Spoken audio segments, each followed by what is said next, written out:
quick disclaimer that this episode comes in two parts. This is part 1 and part 2 is available to listen to right now. This is the end of part 1. Part 2 is available to listen to right now. Hello listeners and welcome to this week's episode of The Cult Vault. I'm your speaker Casey and we are going to be revisiting a subject today that has been covered before on the show but from a new perspective. Before we get started, I just wanted to say a huge thank you to my newest patron, Alexander. Thank you for joining the Patreon group, for supporting the show, and for allowing me to continue releasing weekly content. I really hope you enjoy going back through the exclusive episodes, the ad-free content, and access to other special perks included in being a sponsor of the show. Because of the incredible support from the patrons and sponsors, I am talking to you today with a brand new microphone. I hope you can tell the difference in audio quality. I always have a backlog of around 6 or so episodes, so hopefully in a few weeks' time there should be noticeable difference in the audio quality of the interviews that I conduct too. I won't take up too much time discussing CrimeCon UK happening in June 11th and 12th in London, but you can visit crimecon.co.uk and use the code CULT at the checkout for 10% off today. The Ally Awards are still open and the Cult Vault merch shop has new things added all the time at cultvaultpodcast.com. And you can support the show on Patreon for as little as £1 a month at patreon.com/the Cult Vault. But now, I am so honoured to bring to you Esther Friedman. Hi, Esther, and thank you so much for joining me on the show today. We are going to be covering something that we have looked into before, but this time from a female perspective and also from another sect of the same group. We are also going to be discussing your memoir on this episode, which I have been privileged enough to read ahead of time. Would you like to start by introducing yourself to the listeners? Sure. Casey, let me first thank you for having me on your show, your fantastic show. My name is Esther Friedman, and I live a little bit outside of Boston. And to introduce myself, I guess I will, up front, I'm going to say I'm an ex-cult member. I'm also an expressive arts therapist, and I do work with ex-members, as well as other people struggling with other things, but definitely a good portion of my practice is ex-members right now. I'm a songwriter, and I believe in the healing quality of the arts. I'll put it that way. It's kind of my mission these days. I think that's a great mission to have. And it's funny the amount of people we have come through the show that have an interest or adeptness for creativity and for the arts, which I think maybe speaks to something. And I will talk more about some of the coined terms in your book that I kind of feel fit into that.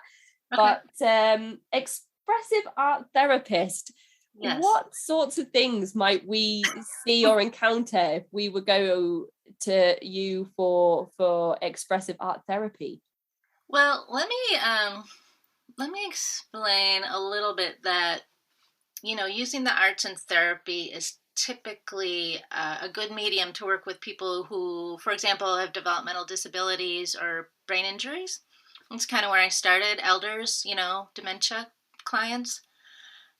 Because they, they're either losing their grasp on language or they never had it.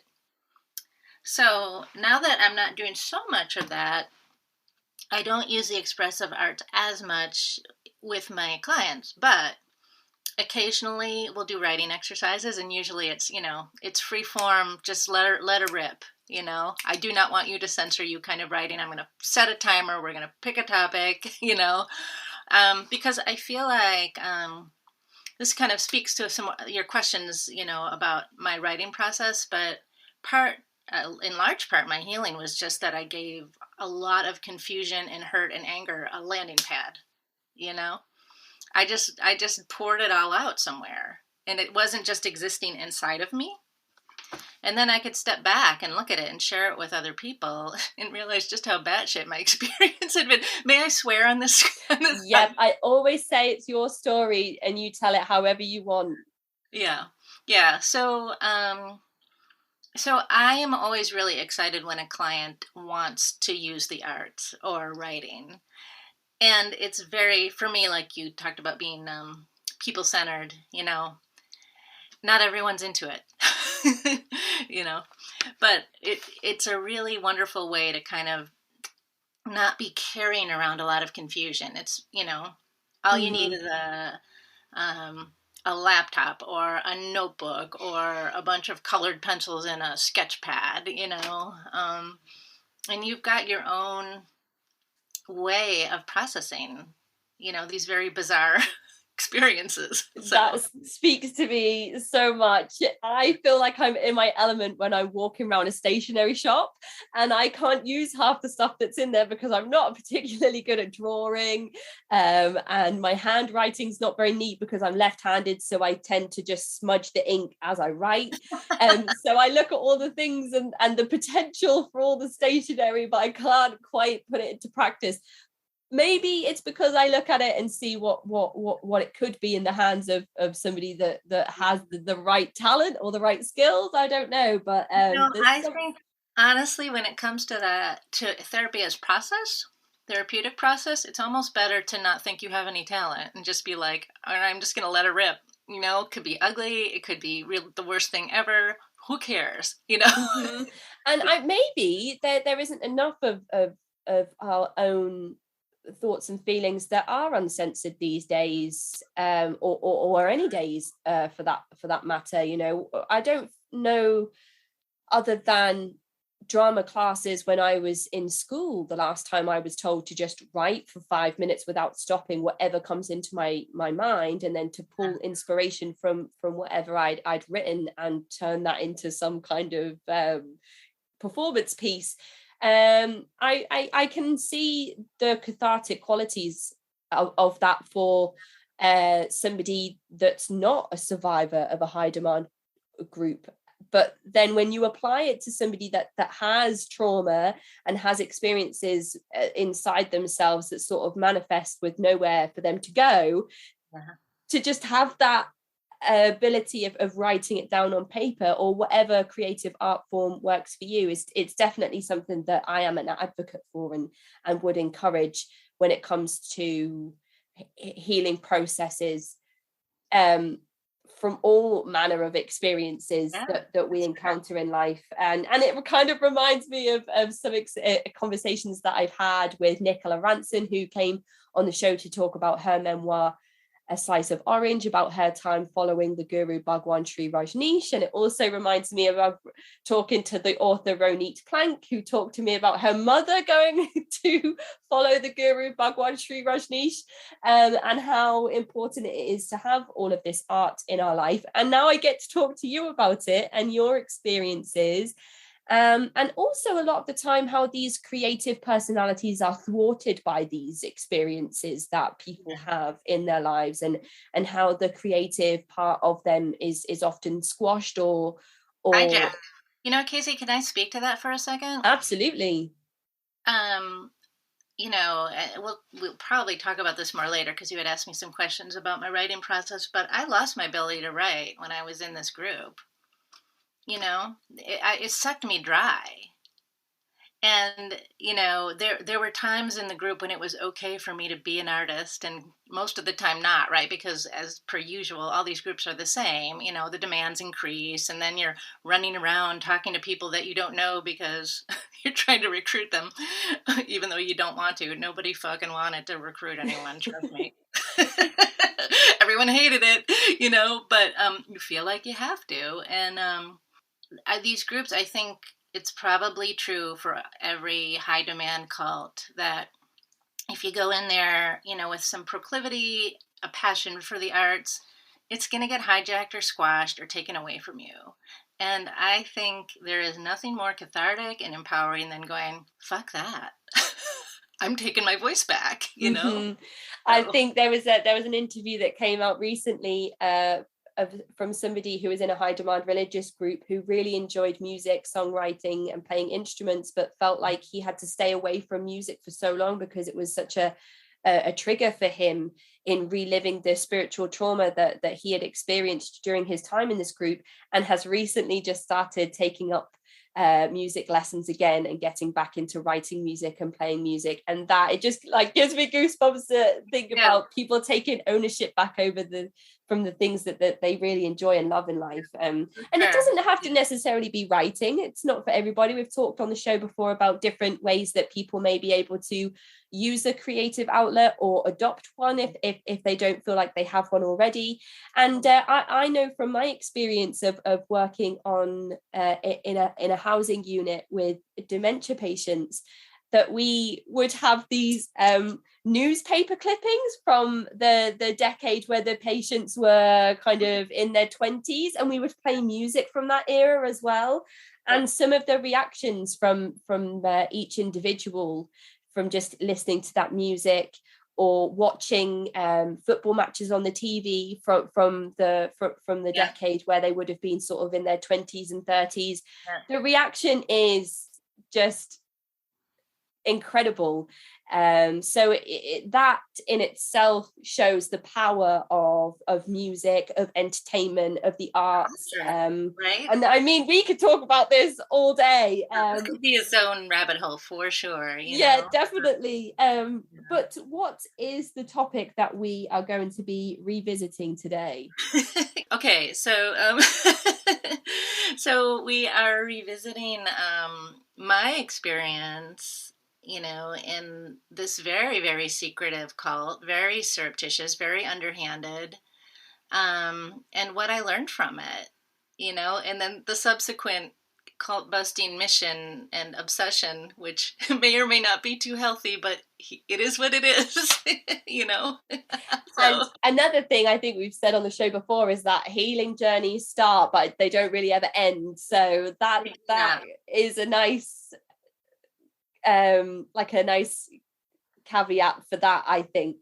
And the topic specific to today's episode is going to be something that I spoke about a few weeks back with Spencer Schneider when I talked to him about his experiences in a group called School, which I say with my air quotes, because it didn't really have a name, because it wasn't supposed to be named or known by anybody. Not supposed to be. It was the invisible world. And so School is the topic. But today we get to understand a bit more about School from your perspective, and your experiences that were separate to Spencer's, because he was based in Manhattan. Yep. And you were not. I was not. So as you know, where to start? First of all, I did not know there was another branch in New York. I had no idea until I left. That's how secretive it is. Until you left? I had no idea until I left. None. Do you think, have you spoken to any of the ex-New York members about whether they knew if you were a functioning group outside of New York? You know, I have not asked that specific question, but it really would be worth asking. My guess is that the longer term members, the people deeper into the inner circles, probably did. But, you know, there were so many little groups, little, you know, secretive new recruit groups. They don't know. You don't know what you're in, okay? So when I did find out about New York, and of course New York is where the big, you know, the real teacher Sharon was, I started referring to it as corporate headquarters, and Boston as the poor cousin. Because I did learn from someone who had been in both the New York and the Boston branch that New York looked down upon Boston, which I think is kind of funny now. So there's us versus them in terms of people that don't know about School and people that do. And then there's the us versus them in the hierarchy that you explored extremely in depth in your writing. And then there's even further than that. It's, there's a branch in Boston and a branch in Manhattan. Yes. Yes. Yes, the us versus them is kind of endless. But do you know that when you're in a cult? You don't even know you're in a cult. Everything's couched as, support and help, and, we're helping you evolve and remember yourself and all that BS. So. And can you give us a bit of background information on this group? Do you have, I know that it's so secretive, and I even said to Spencer in his interview, if you were to go up to somebody and say to them, I was part of a secret school, but there's no fixed address, there's no paper trail of fixed name, there's no record of members, and nobody would be able to tell you that they attended school because nobody spoke about it, and if you saw each other in the streets, you pretended that you didn't know each other. I said to him, if you were to go up to somebody that wasn't familiar with cult-like methods of control and tell them that, they would say, no, I don't believe you. That sounds like you're making it up. But now that there's actual records online and other ex-members have come forward to corroborate the information, and now we know, as I also said to Spencer, on Sharon's Wikipedia page, it says that she was a cult leader, which it doesn't usually say. Usually it will say like business entrepreneur, or religious leader. It doesn't usually just say outright cult leader. So I was surprised when I saw that, and then I thought maybe it's an ex-member that edited the Wikipedia page to say that. I'm sure somebody listening will know the answer to that question, but is there anything that you can tell us on background information, dates or rough times that the group started? I can give you a really, really rough history. And again, this is all stuff I learned after. Okay. I had no idea. Okay. This group, it couched itself as a secret esoteric mystery school, ancient, right? The truth is, this sociopathic guy who thought of himself as a playwright started it in the late 60s, 70s in San Francisco, the groovy, 60s and 70s. And there were several iterations back then, 30, 40 years ago, right? One of which was called the Theater of All Possibilities, which became, I know this because there are some articles that I can share with you, became very well known for, like, they're putting on these plays and people, I guess, were running around selling tickets and they had quotas to meet. So the people who weren't part of the theater were like, why are these people so aggressive? Yeah.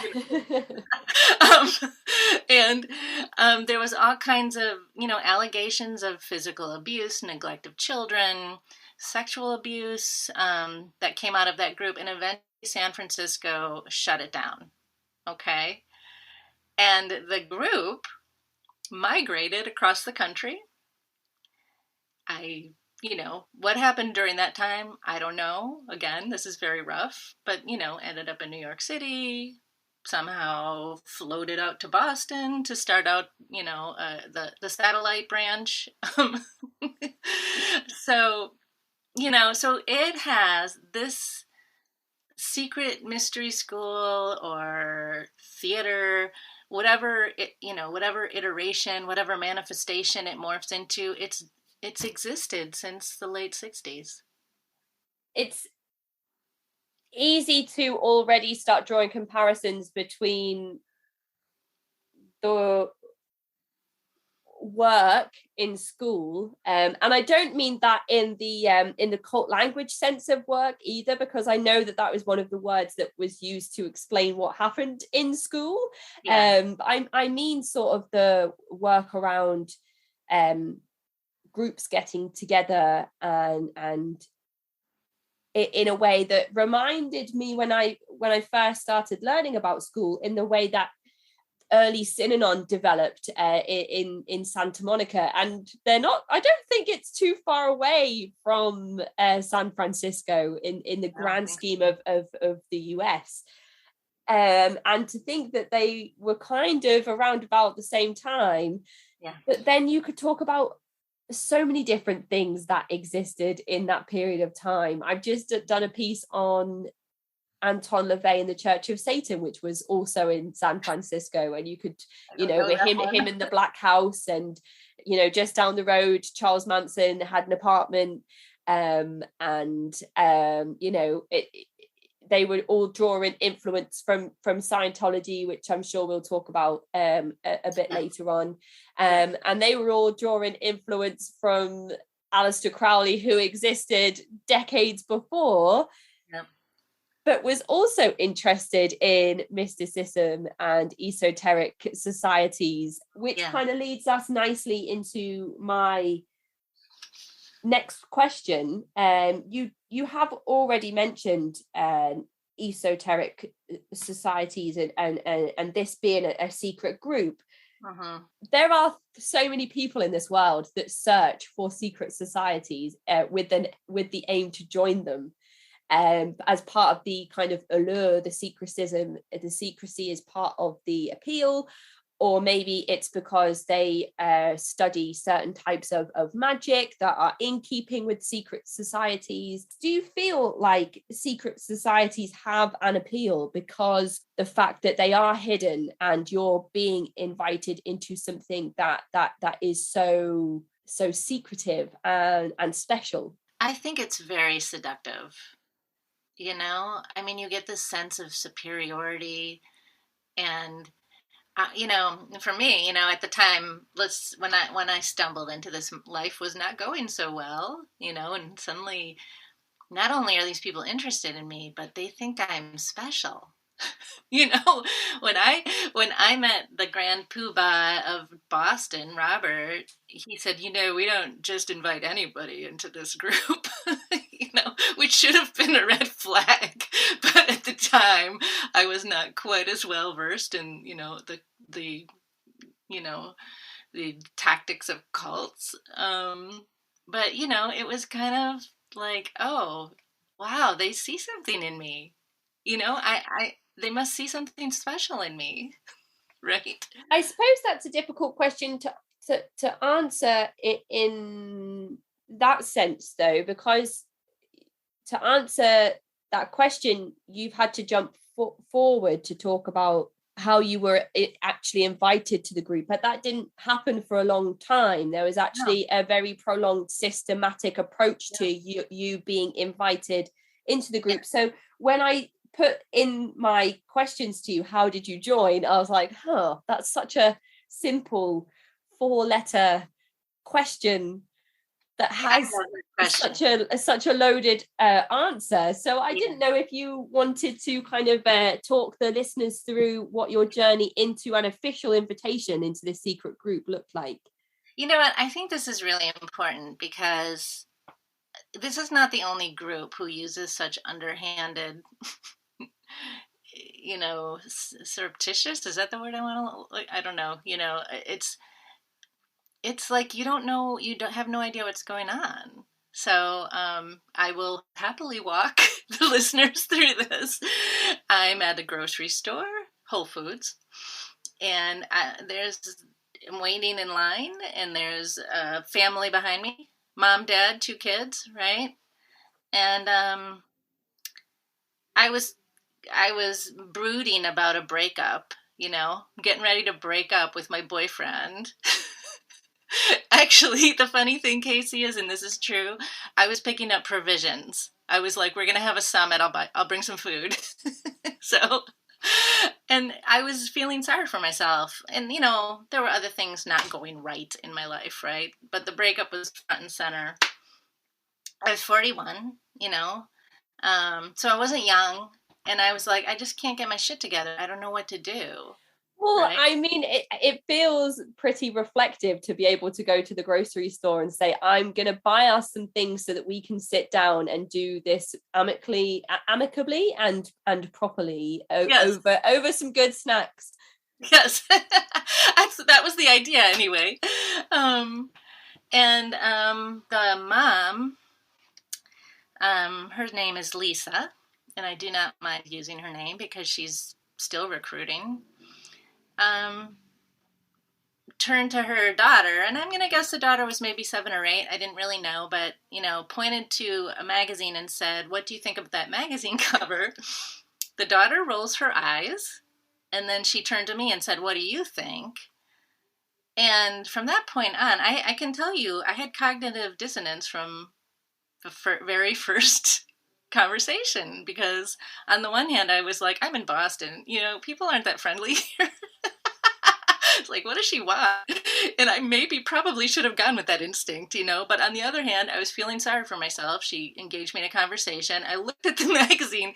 I am not lying. It was a picture of a Zen garden. I was like, oh, that looks awesome. And I told her so. Oh, that looks awesome. And then she engaged me in conversation, and her husband joined in, and we were talking about, it happened really fast. By the way, there was a line of people behind us, so people were waiting. The cashier's trying to ring up our items. We're talking about writing plays and being a songwriter, and she's a painter, and, all over buying a bunch of food, and then we walk out of the Whole Foods, and she said, I really enjoyed talking to you. We should get together sometime. Let's exchange phone numbers. So we did, except that she didn't give me a phone number. She gave me a voicemail service. But that's not something that you realized for a while. Yeah, I realized it when I started being trained to recruit people and I had to get a voicemail service.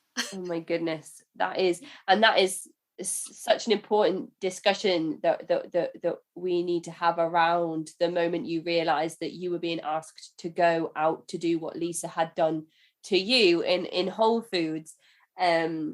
But at the time, you think it's just her phone number. She's just giving you her number so that you can phone her and say, let's get together, let's carry on, let's pick up our conversation.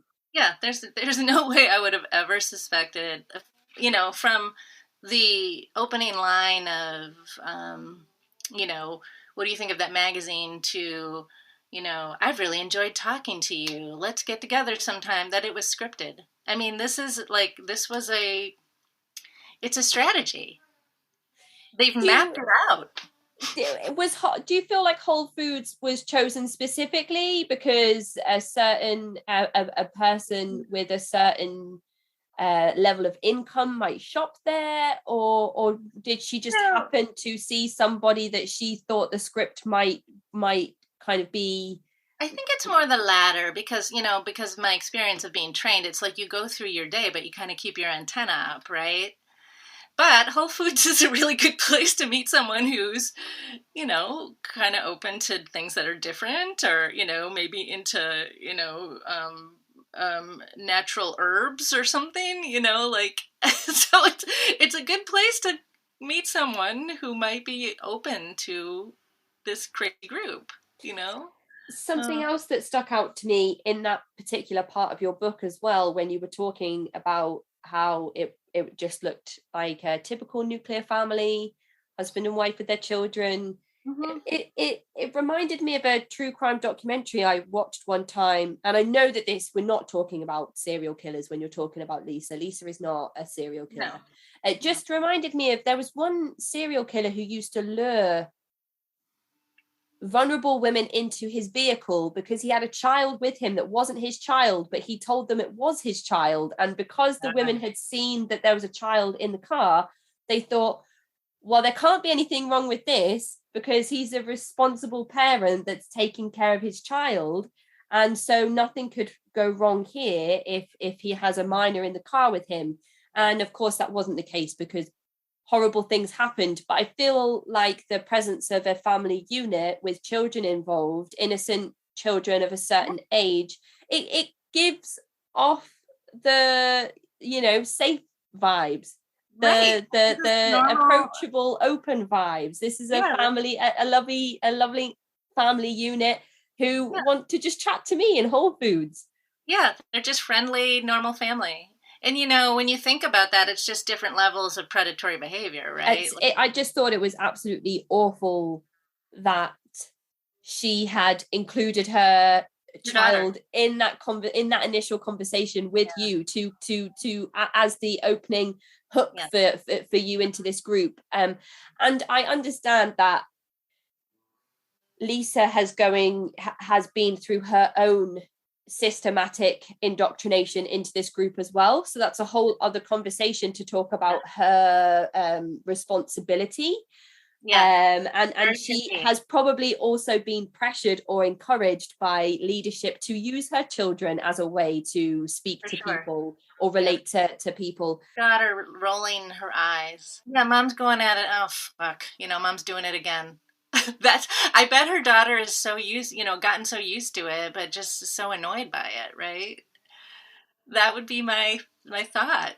Especially because after you leave the car park, she calls you a few times and leaves you voice messages, and then eventually you decide to call her back. So it's a lengthy process as well that doesn't just end when you make that phone call. Right. It continues for months and months and months. So it kind of, then you start to ask, how many of these people has the daughter met, and how many times, and if this is happening over such a lengthy process with each person that is successfully approached by Lisa. That's a whole, it would be interesting to have a conversation with the daughter to see what the answers would be. You have 2 little kids. I mean, think about how much time that would take away from you taking care of your children. I can't even think about how there could possibly be any time for anything other than what I already do. Right. So, yeah, there's just a lot, just in that scene alone, there's a lot to process, right? But she does keep calling. She keeps calling, and it was over a course of time. And honestly, I don't have a great memory for time frames as it is, but I was really not doing well at that point in my life, so it made it even harder. But she was persistent, and I was kind of, not really calling her back, or I'd try, and I kept getting voicemail, right? Because she wasn't giving me her phone number. And I wasn't that attached to it, but she was very persistent. And finally, she called and I was home. We started getting together. Like, it wasn't like she sprung a group on me right away. She what's the word? Fabricated a friendship. Oh, it's so malicious when you word it that way.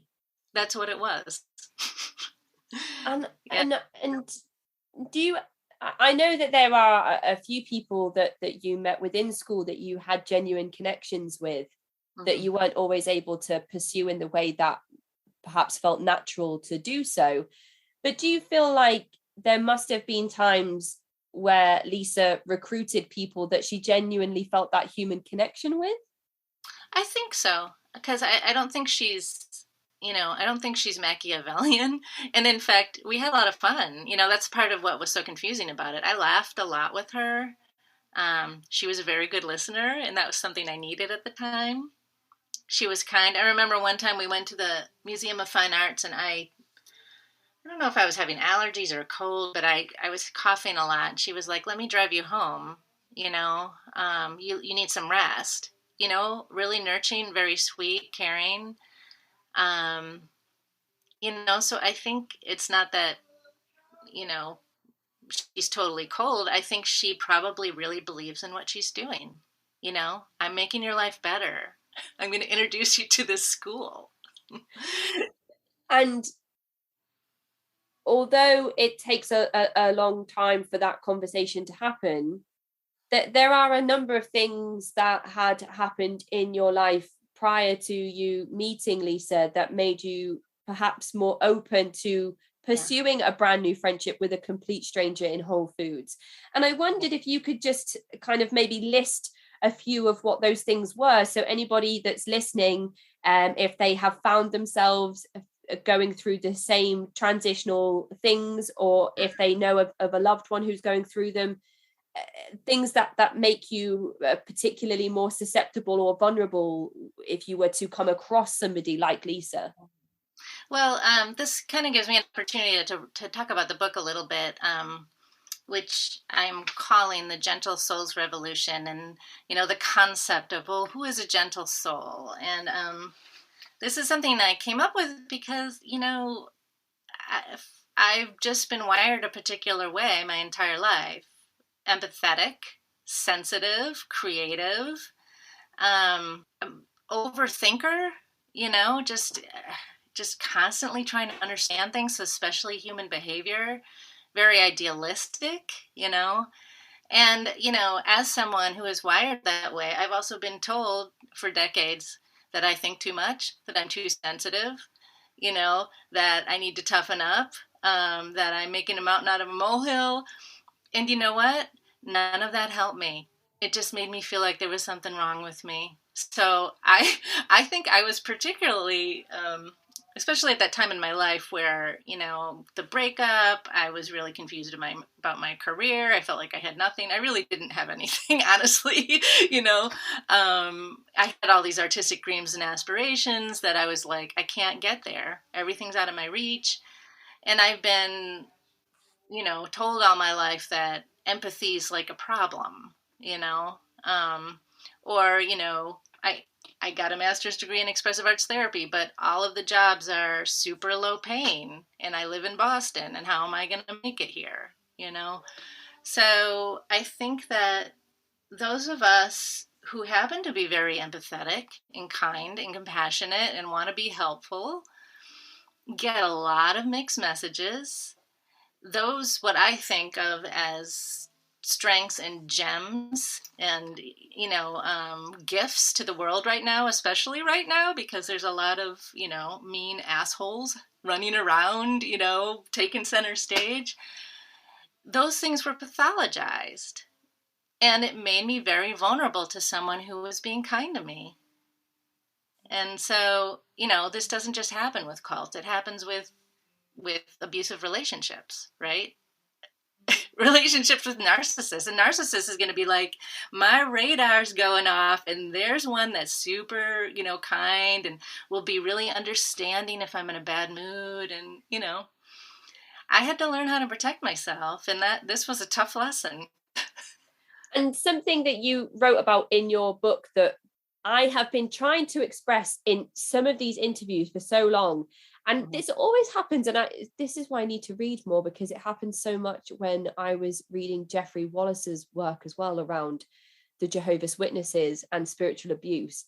But there were so many times where he summarized things and I was like, wow, that's a thought that I've been trying to formulate for so long. And you did it in your work when you were talking about how Scientologists during recruitment don't just jump in straight with the bridge to total freedom, because if somebody came up to you with that pitch, you'd be like, oh my goodness, this is not coherent thinking, this is not coherent speech. I'm not sure what to make of what this person's telling me, but it doesn't make sense and it can't be accurate because it's talking about things that aren't even relevant to planet Earth. So, and the way that you word it in your book, it was just, I was reading it and I was like, that is exactly it. People don't just approach you with the most bizarre and secretive parts of the groups that they're trying to bring you into. And I've often said on this show that Dianetics at a basic level is quite helpful in some life situations. If you just apply it to everyday situations, then it can be quite a helpful tool on the surface. But as soon as you start moving up those levels and applying it to things that become more funneled and insular and specific to the work that is expected of you to complete in that particular group, that's where it becomes impossible and problematic. And then it becomes your fault, because if the work isn't working for you, then you're not doing the work, not trying hard enough, even if every single minute of every single day, whether you're sleeping or awake, is dedicated to that work. And Casey, I just want to say something about that, about the things that work in the beginning when you're dealing with maybe more surface level problems become these prescriptions with no nuance. There's no consideration of context or personality or history. It's just like, well, you're not trying hard enough, this is not working.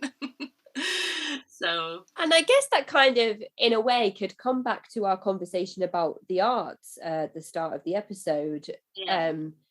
When I was in school, I really struggled with mathematics, and I just couldn't get it. And I used to get really quite anxious in school because I was so overwhelmed by the subject, and I felt pressured to do well enough to get a certain grade in my exams so that I could go on to further education.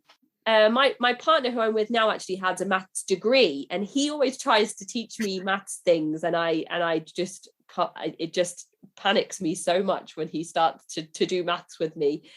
But he always says that I just never had the right teacher, or I never had the right learning method.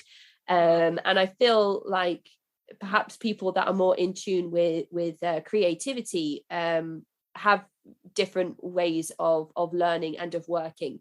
And that's why I always feel like facilitation is easier for people to learn in their own personal way, over than just kind of teaching one group of people where somebody says 1+1 = 2 and the class say 1+1 = 2, and they're kind of just repeating back what the teacher is saying to them.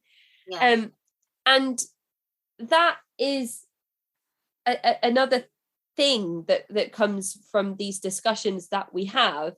Everybody is told to do the work in the same way. Everybody is told to follow the same handbook to the letter. Everybody is expected to do the same as each other, and the results should speak for themselves. But that's, again, we're individuals, and you speak so much in your work about how there's no the death to self you speak of a little bit, and there's no opportunity for people to realize their individualism, whether it's a group that they're born into, or whether it's the one like we're talking about today, where over a systematic period of time you have that individualism stripped away from you. The individualism works against the group. They don't want that. The leadership does not want you to realize your, individual strengths and weaknesses and passions, and, set personal boundaries, and, this is why, cults have to continually recruit, because people don't work that way. I mean, after a while, people are going to, like me, get sick of it and leave, And some of the difficult parts in your book to read were the parts where you would approach leadership and tell them that you were struggling, and they would kind of just slap a plaster or band-aid, as you might say in America. They would just slap a band-aid on it and say, well, it's your husband's fault for not minding his own business.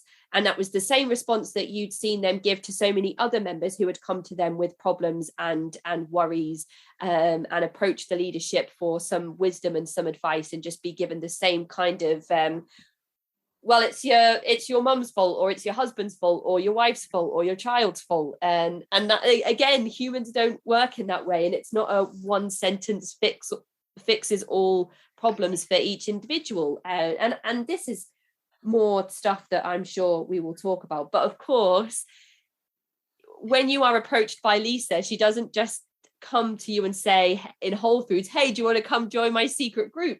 Because first of all, it's supposed to remain a secret. But secondly, Scientologists don't just say, hey, have you heard about the Bridge to Freedom? How many times do you think you saw Lisa before she introduced you to the person that did officially invite you to the school? I'm going to guess between 4 and 8, and I'm going to guess that because that's the kind of prescribed. I mean, there's a system for this. Yeah. And I can remember at least 4. So, it was over a course of maybe 2.5, 3, 4 months of making plans, getting together, and I am not the only person on her list, right, that she's doing this with. Calling and calling and calling, meeting for coffee, meeting at the MFA, going for a walk, and and she's also taking notes. That I did not know. Right? I don't know that she's keeping a dossier. I think you might have to, though, but just if you're trying to juggle all of these people that you don't have genuine connections with, all of them, you might need to make notes. It's also required for recruiters to do that. Yeah, which is a whole other violation. Yes, that we do need to discuss. Yeah.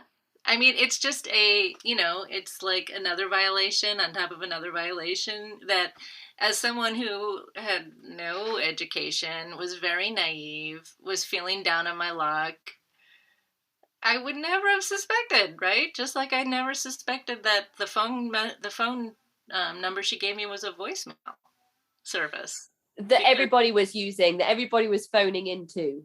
Right. All the other people that all the other recruiters had spoken to in grocery stores and museums or parking lots or call centers or doctors' surgeries or wherever they've come across these people, all calling into the same voicemail service. Well, they all had their own voicemail service. Right. Okay. So all the people that Lisa spoke to called her voicemail service. It was a collection place, right, for her potential recruits. And did she answer the voicemails herself, or was there somebody whose job that was to write those voicemails down and deliver those messages? I'm going to guess that was all her. Because it was, again, I'm speaking from the experience that I had. I was supposed to get a voicemail service. And if for my safety, not to give my phone number out, allegedly. So your own personal phone number. Right. They would say, they think this is getting a little confusing. So because we're jumping forward to when I started. Yes, sorry, that's my fault. I do it all the time. Sorry. That's okay. But, when I'm being trained to, they didn't say recruit, right? They called it making new friends.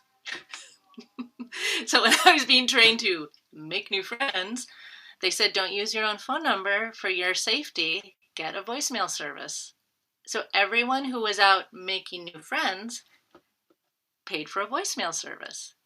And you paid for the voicemail service out of your own money? They weren't going to pay for it. On top of the monthly $350 monthly tuition. So honestly, Casey, sometimes when I talk about this, I'm like, is this my life? It's like, I must be making this up. It sounds so fictional and crazy.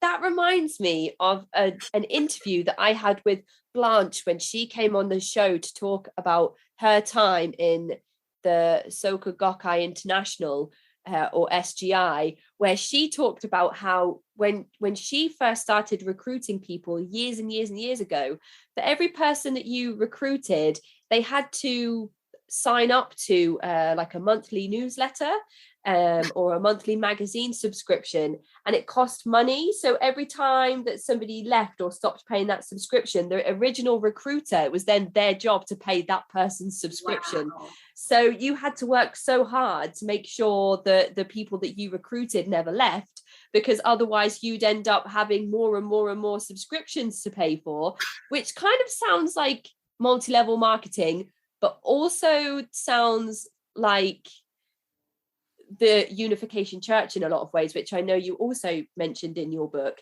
Yeah. And it's so much to think about, because somebody that's not aware of the methodologies that are in place with these types of groups might just say, well, stop recruiting people, and that is just not something that is even comprehensible to the person that is in that recruiting process at that time. So I was so shocked when Blanche said that to me, but this is kind of in keeping with that. You're already paying for your tuition, as you said in air quotes, and you're having to then pay for your own voicemail service to receive voicemails from, to make new friends, to bring potential new friends. Yeah. Essence friends, that's what we were called.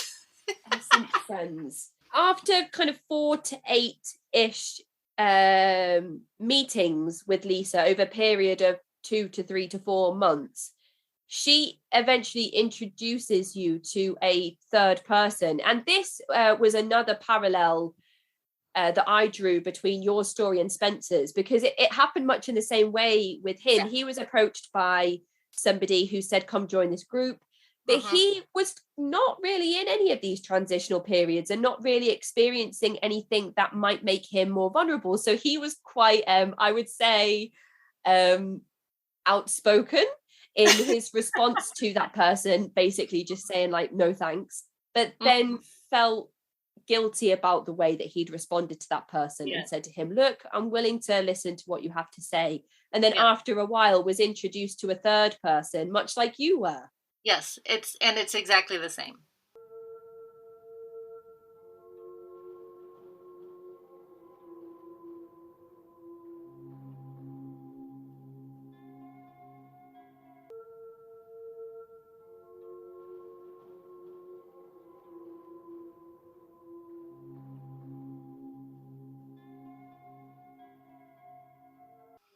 You know, the protocol in New York is the protocol that we use in Boston, because I believe it was designed by a recruiter, someone who works as a recruiter in New York, like as a corporate recruiter, took the corporate recruiter whatever, brought it to the cult, refined it for the cult, and trotted it out to these two branches. How did that initial meeting go? Did you know that you were meeting another person, or was that kind of sprung on you in the middle of a coffee date with Lisa? No. So, oh my gosh, it just makes me laugh when I talk about it. So here I am, you know, naive person, think I have a new friend. She's a little odd. She doesn't talk about herself that much, but she really likes me, makes me feel good, right? And one day we're talking and I said, I shit you not, I said to her, is this all there is to life? You know, I was feeling sorry for myself. And she paused and said, how would you like to meet other people who have the same types of questions? Something to that effect. I have a group of friends. You know, we get together on Tuesdays and Thursdays. It sounded really casual. You know, and I was like, okay. At this point, I trusted her, right? She's manufactured a friendship. I think I can trust her. She drove me home from the MFA when I was coughing, you know. And I was like, sure. You know, I'm picturing a potluck, right? At someone's house. I mean, my friends get together weekly to play board games. And you know, if someone came to me and said, do you want to come and play board games? I'd probably bite their hand off. I'd be like, yes, please. Yes. You know, you're feeling lonely, you know, someone's like, come meet my friends. I was like, great. And then she said the magic words, which again, red flag. You can't tell anyone about this. It's very private, you know, it's private just for you. That's the, you know, that was the line they were trotting out back in the early 2000s. And then she said, you know, I want to introduce you to someone beforehand, and we planned to meet up. So we made plans. I mean, I remember this vividly because honestly, Casey, this in 2006, the spring of Boston, it was constantly raining, like pouring torrents of rain. Okay. And so we make a plan and we meet at a Pete's Coffee in Brookline, which is a burb of Boston. And it's pouring rain. And she introduces me to Robert, who at the time I thought of as just another friend. She didn't say, you know, this guy is the leader of the group.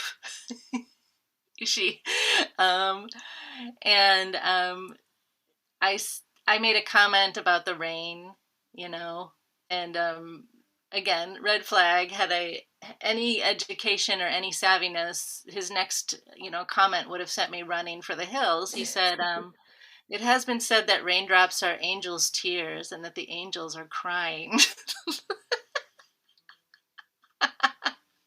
It's funny that you laugh about it now, though, and you've laughed quite a lot through this interview. So I guess that is one of your kind of coping strategies, is to just laugh about the whole thing. I have to, because I mean, I'm not trying to make light of it. They took advantage of me. It was exploitative, but it's also so weird and bad shit when I talk about it. I'm like, and especially now, looking back now with a lot more education, a lot more savviness, a lot more self-protective mechanisms. I can't believe I fell for that, But I promise you, I'm not being hard on myself. I just, realize how ill-prepared I was really to go out into the world.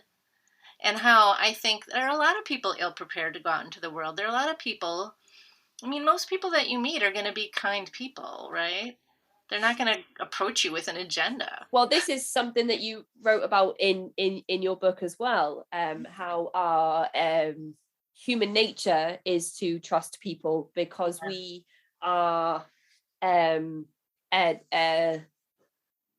a community species, or community-based species, and it's not in our nature to doubt everybody's intentions all of the time. Sometimes I'll be sitting in traffic and think to myself, like, what if I'm just driving one day and somebody just doesn't stop driving and they just drive into me, and we just kind of assume, as we're in our cars driving around, that everybody's being safe and sensible, but there is actually nothing to stop somebody else from just driving into me one day. So it's not in our nature to just assume the worst of everybody. It's actually quite the opposite, and that is another thing that makes a lot of us susceptible to being brought into these high demand groups. Yeah, and it's tricky because you don't want to walk around. I mean, you would be pathological if you walked around suspicious of every person, like it's in your better interest. And it's, I talk about this in the book with the book The Confidence Game by Maria Konnikova. She talks about that, and Malcolm Gladwell's book Talking to Strangers is based all around this sociological theory called trust default mode. We extend the benefit of the doubt because that is how our species survives. We need to trust each other. However, there are predatory people out there who will take advantage of that. So how do you strike a balance? It's very tricky. It is. And this is something else that is so important with what you've written, that I really have written notes here to go into in a lot more detail. But the amount of sources that you reference in your work shows that your research into this area of study, in understanding your experience, but also how it happens across all of these groups universally, is so incredible. It's you can't deny the methodologies that are used across all of these groups after reading your book. It's like all of that, all of the information in one place. And I think I've said this to Jeffrey Wallace about his work as well, but you could read through that book and pull out all of the sources and go and then just read all it's like a reading list, but in a memoir. So you could just be like, I'm gonna, cults in our midst. Oh yeah, I'll read that one. And there's so many different books and sources that you reference that you could literally just make a reading list out of the things that you've written about. And that's another thing that's so important about the work that you've written. It talks about how your experience is applicable to experiences in all other cult-like groups. And I actually made a note at the top of my notes here that you said in your memoir, you said that this book is a template for others to customize in their own ways for their own healing journeys. And I was like, wow, that's incredible, because you really could just take everything that you speak about in your book and apply it to other experiences, but tailor it for the individual, which of course you couldn't do during your time in school. Mm-mm. And it's the book is really meant to be this 3-part. I mean, the format's a little, I'll say, unique because it's memoir, it's research, and it's recovery. Or I like to think of it as empowerment, So it's got like these 3 missions, Here's an example. Here's my crazy example of, getting duped into, exploitative group. Here are the results of my obsessive research after I left and said, oh my God, what the fuck have I been doing for the last 5 years? And here are the things that helped me to recover that I want to offer to you as just a platform. Take it and make it yours. I imagine that you have been approached and you are in communication with other X-Men, and we know that from, well, I know that from reading your book, and others, as they get the chance to read it, will also learn that you have been and are in contact with other ex-members of this particular group. But I wonder how many will go on to read it and be able to apply your experiences or even remember the key moments in the book that you explore. But something you said then about meeting with Lisa, she was kind of odd, but she didn't really talk much about herself. Do you think that she would have had anything specific to actually draw on or talk about at that point? Because she must have been quite deep in the group to be asked to recruit other members. Probably not. I mean, I will tell you a little story, which I don't think I included in the book. I might have. I can't remember now because it's like you just can't remember what you write. But at least I can't. Like, I write it down and then I forget. But there was a very specific kind of coffee date where I told her, I was like, you're the only person in my life I blab about myself this much with. I was like, it's weird. It's a little uncomfortable for me. It's nice, but I was like, how about you? Tell me how you met your husband. And she got really uncomfortable. She said, we met in an acting class. And then she said, it's hard to explain. And then I thought, that is in the book. And then she moves straight on to something else. And the conversation goes back to you again. Yeah, because she can't talk about it because they were set up, they were arranged, married in the group, they, yeah, she can't tell me that like my cult leader told me to marry Josh.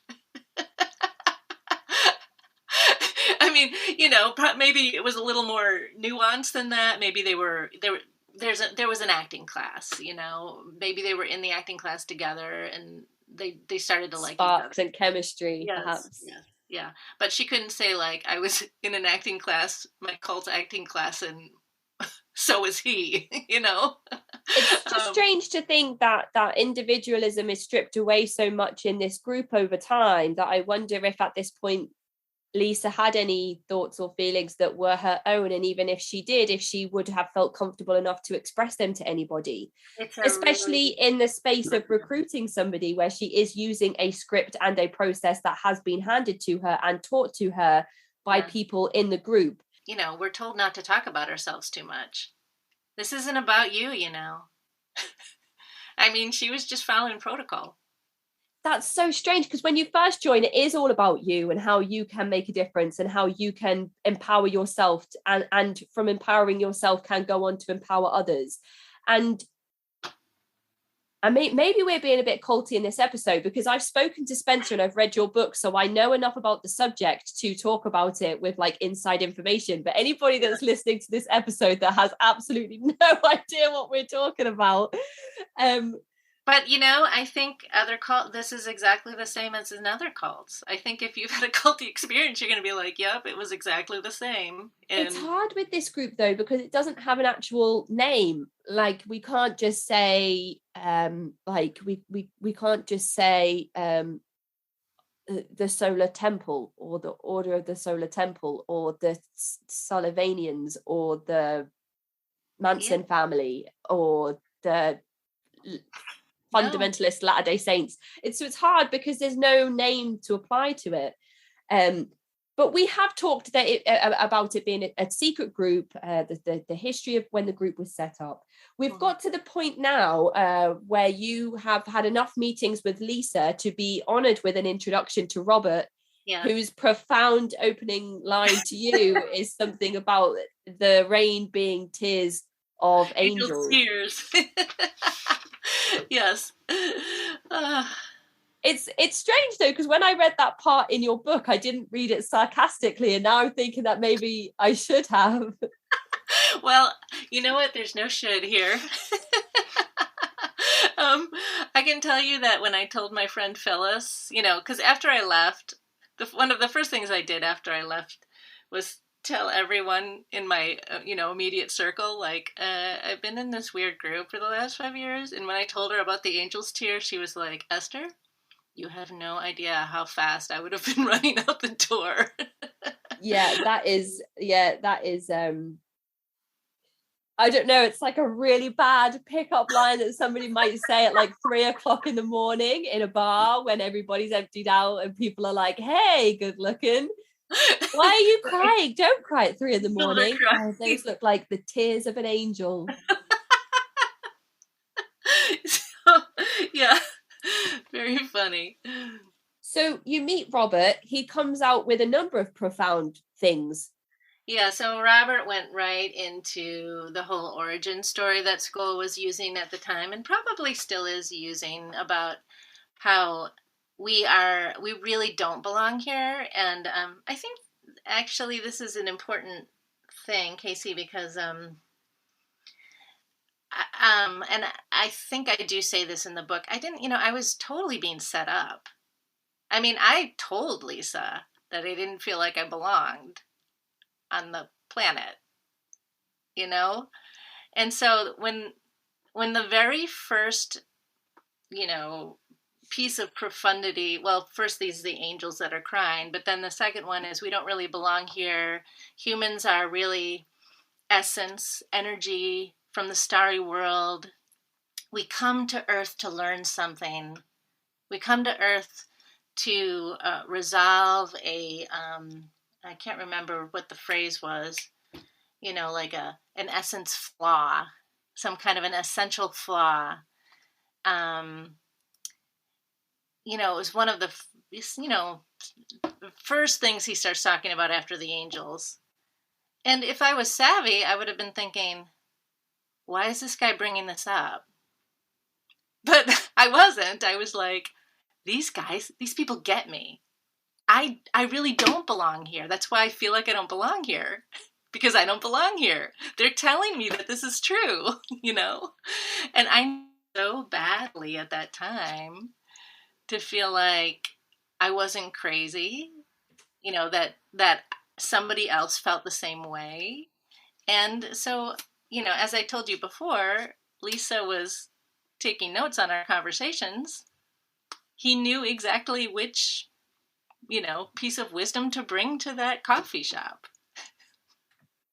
And that's the difficulty in reading these parts of people's stories, because I know that you join this group and that you stay with the group for a number of years, but there's that moment in these interactions where you think, what would have happened if she just thought those things to herself in that moment?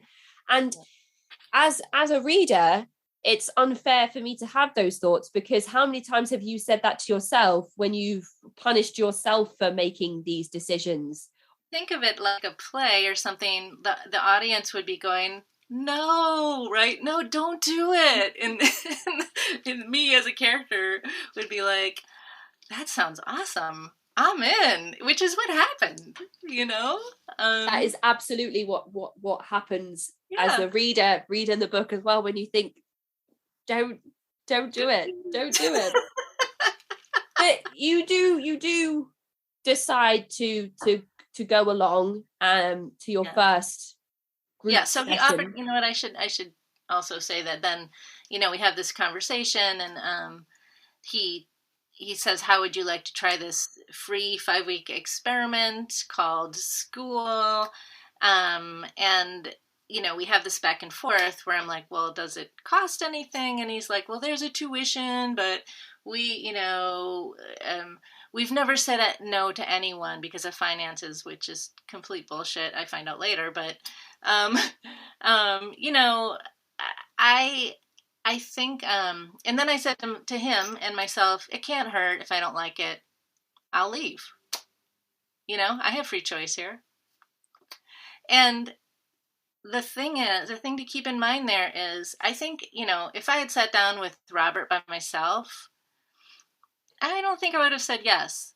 But I was extending the benefit of the doubt to him through Lisa. Lisa was my friend. I trusted Lisa. She drove me home, from the museum when I was coughing. She would not set me up. She wouldn't be introducing me to, a guy who was trying to scam me. So by proxy, he earns my trust. Even though, he said a lot of batshit things to me over the last, let's say, hour and 15 minutes, And there are instincts that you have that kick in from the moment that you meet Lisa in Whole Foods. And they do stick with you, and they do continue with you throughout your entire, as you say, misadventure. I love that you call it your misadventure, because it's like you're not calling it a mistake or a prison sentence or so many other phrases that you could apply to the experience. You're calling it a misadventure, which is it's allowing you that space to know that something bad happened, but you're not blaming yourself, because when you call it a mistake, it's like you're labeling that as something that you've done wrong. I made a mistake, but it's a 5-year misadventure. Yeah. Because it wasn't your fault, and you're not to blame, and it's not a mistake that you made. And I really liked that. I don't know if that's why you chose that wording. I'm just kind of like doing that thing you do in English lessons where they say, why did Romeo wear a blue shirt? But you are correct. That is why I'm using that word. And I feel like that's so it's giving back some power to other readers that may have experienced things in their life that weren't their fault, but they may label it as a mistake or something that they caused or put on themselves, which might not be the case. So yes, 5-year misadventure. Yeah, I mean, it was an intentional deception. That's another one. Intentional deception and fabricated friendship. Yeah. It was very calculated and intentional. All under the guise of offering me tools, that were going to help me remember myself. I don't know if Spencer used the phrase "remember yourself." That was the big, I guess, thing that we were striving for. Nobody knew what the fuck it meant, right? But we were going to remember ourselves. Yeah. Spencer kind of just said, "Oh, well, you'll have to read my book," because Spencer has a memoir that depicts his personal experiences in the Manhattan branch of this group, or corporate headquarters, as you called it. But he said, well, it's kind of like a strange set of beliefs. You'll have to read my book to understand it more. But what it basically was X, Y, Z. And that's really all I can tell you. And I kind of got it, because I was thinking it is very convoluted to try and explain to people in a very quick summarized way. Yeah. And obviously the writing that you and Spencer have done, it will allow the reader to understand that in a deep dive, explained way that you can't get across in a 2-hour interview. So I did really appreciate Spencer kind of being like, well, here's kind of the basics of it, but that's not really what it is, but it is what it is. And to learn more, you'll have to read my book. I have to be honest, I kind of love that, because it's just as murky as he presented it. Absolutely. And I have a quote here, actually. I don't know if Spencer will listen to this episode. I'm sure that he will. I'll be nudging Um, them to listen, by the way. So I do get the honor of receiving weekly or so emails from Spencer, which always make my day when I read them. But today he said something that was particularly interesting ahead of our chat. He said, we had similar experiences, many, but like all cult or crime victims, our reactions had some differences. Like if a bomb went off in a crowd, folks would have different injuries depending upon many factors. Also, victims have different ways of describing the abuse. Esther's voice is distinctly erudite and compassionate. You'll have a great talk with her. oh my God. Isn't that wonderful? Thank you, Sir Spence. I'm just going to say this right now. That is so sweet. I think that's great. That's so great. And I then went on to tell him that I was stealing his metaphor of how people will suffer different injuries from the same assault. So thank you for that one again, Spencer, if you are listening. We're both very, very fond of you. And thank you for your work and your voice and everything that you have done in also highlighting this particular group. What Casey said. And so these instincts that you have from the moment you meet Lisa in Whole Foods, they stay with you throughout your entire time with school. And those instincts are incredibly important to you later on in terms of having your snapping moment or your waking up moment. And we always like to highlight when we get the chance in these episodes that those doubts and those feelings of discomfort or those instincts that you have that might be niggling in the very back of your mind, that or the cognitive dissonance that you said you were experiencing from that very first moment. It's okay to explore those things, even if you feel like you don't have the time, even if you feel like you don't have the headspace. It doesn't have to be an immediate thing. If you have a thought or feeling or doubt that you feel like you need to explore, you can put it to the wayside for a little while, but don't dismiss it completely. Just let it kind of sit there. And then hopefully it will fester just as much as everything else gets to fester, and something more will come of it.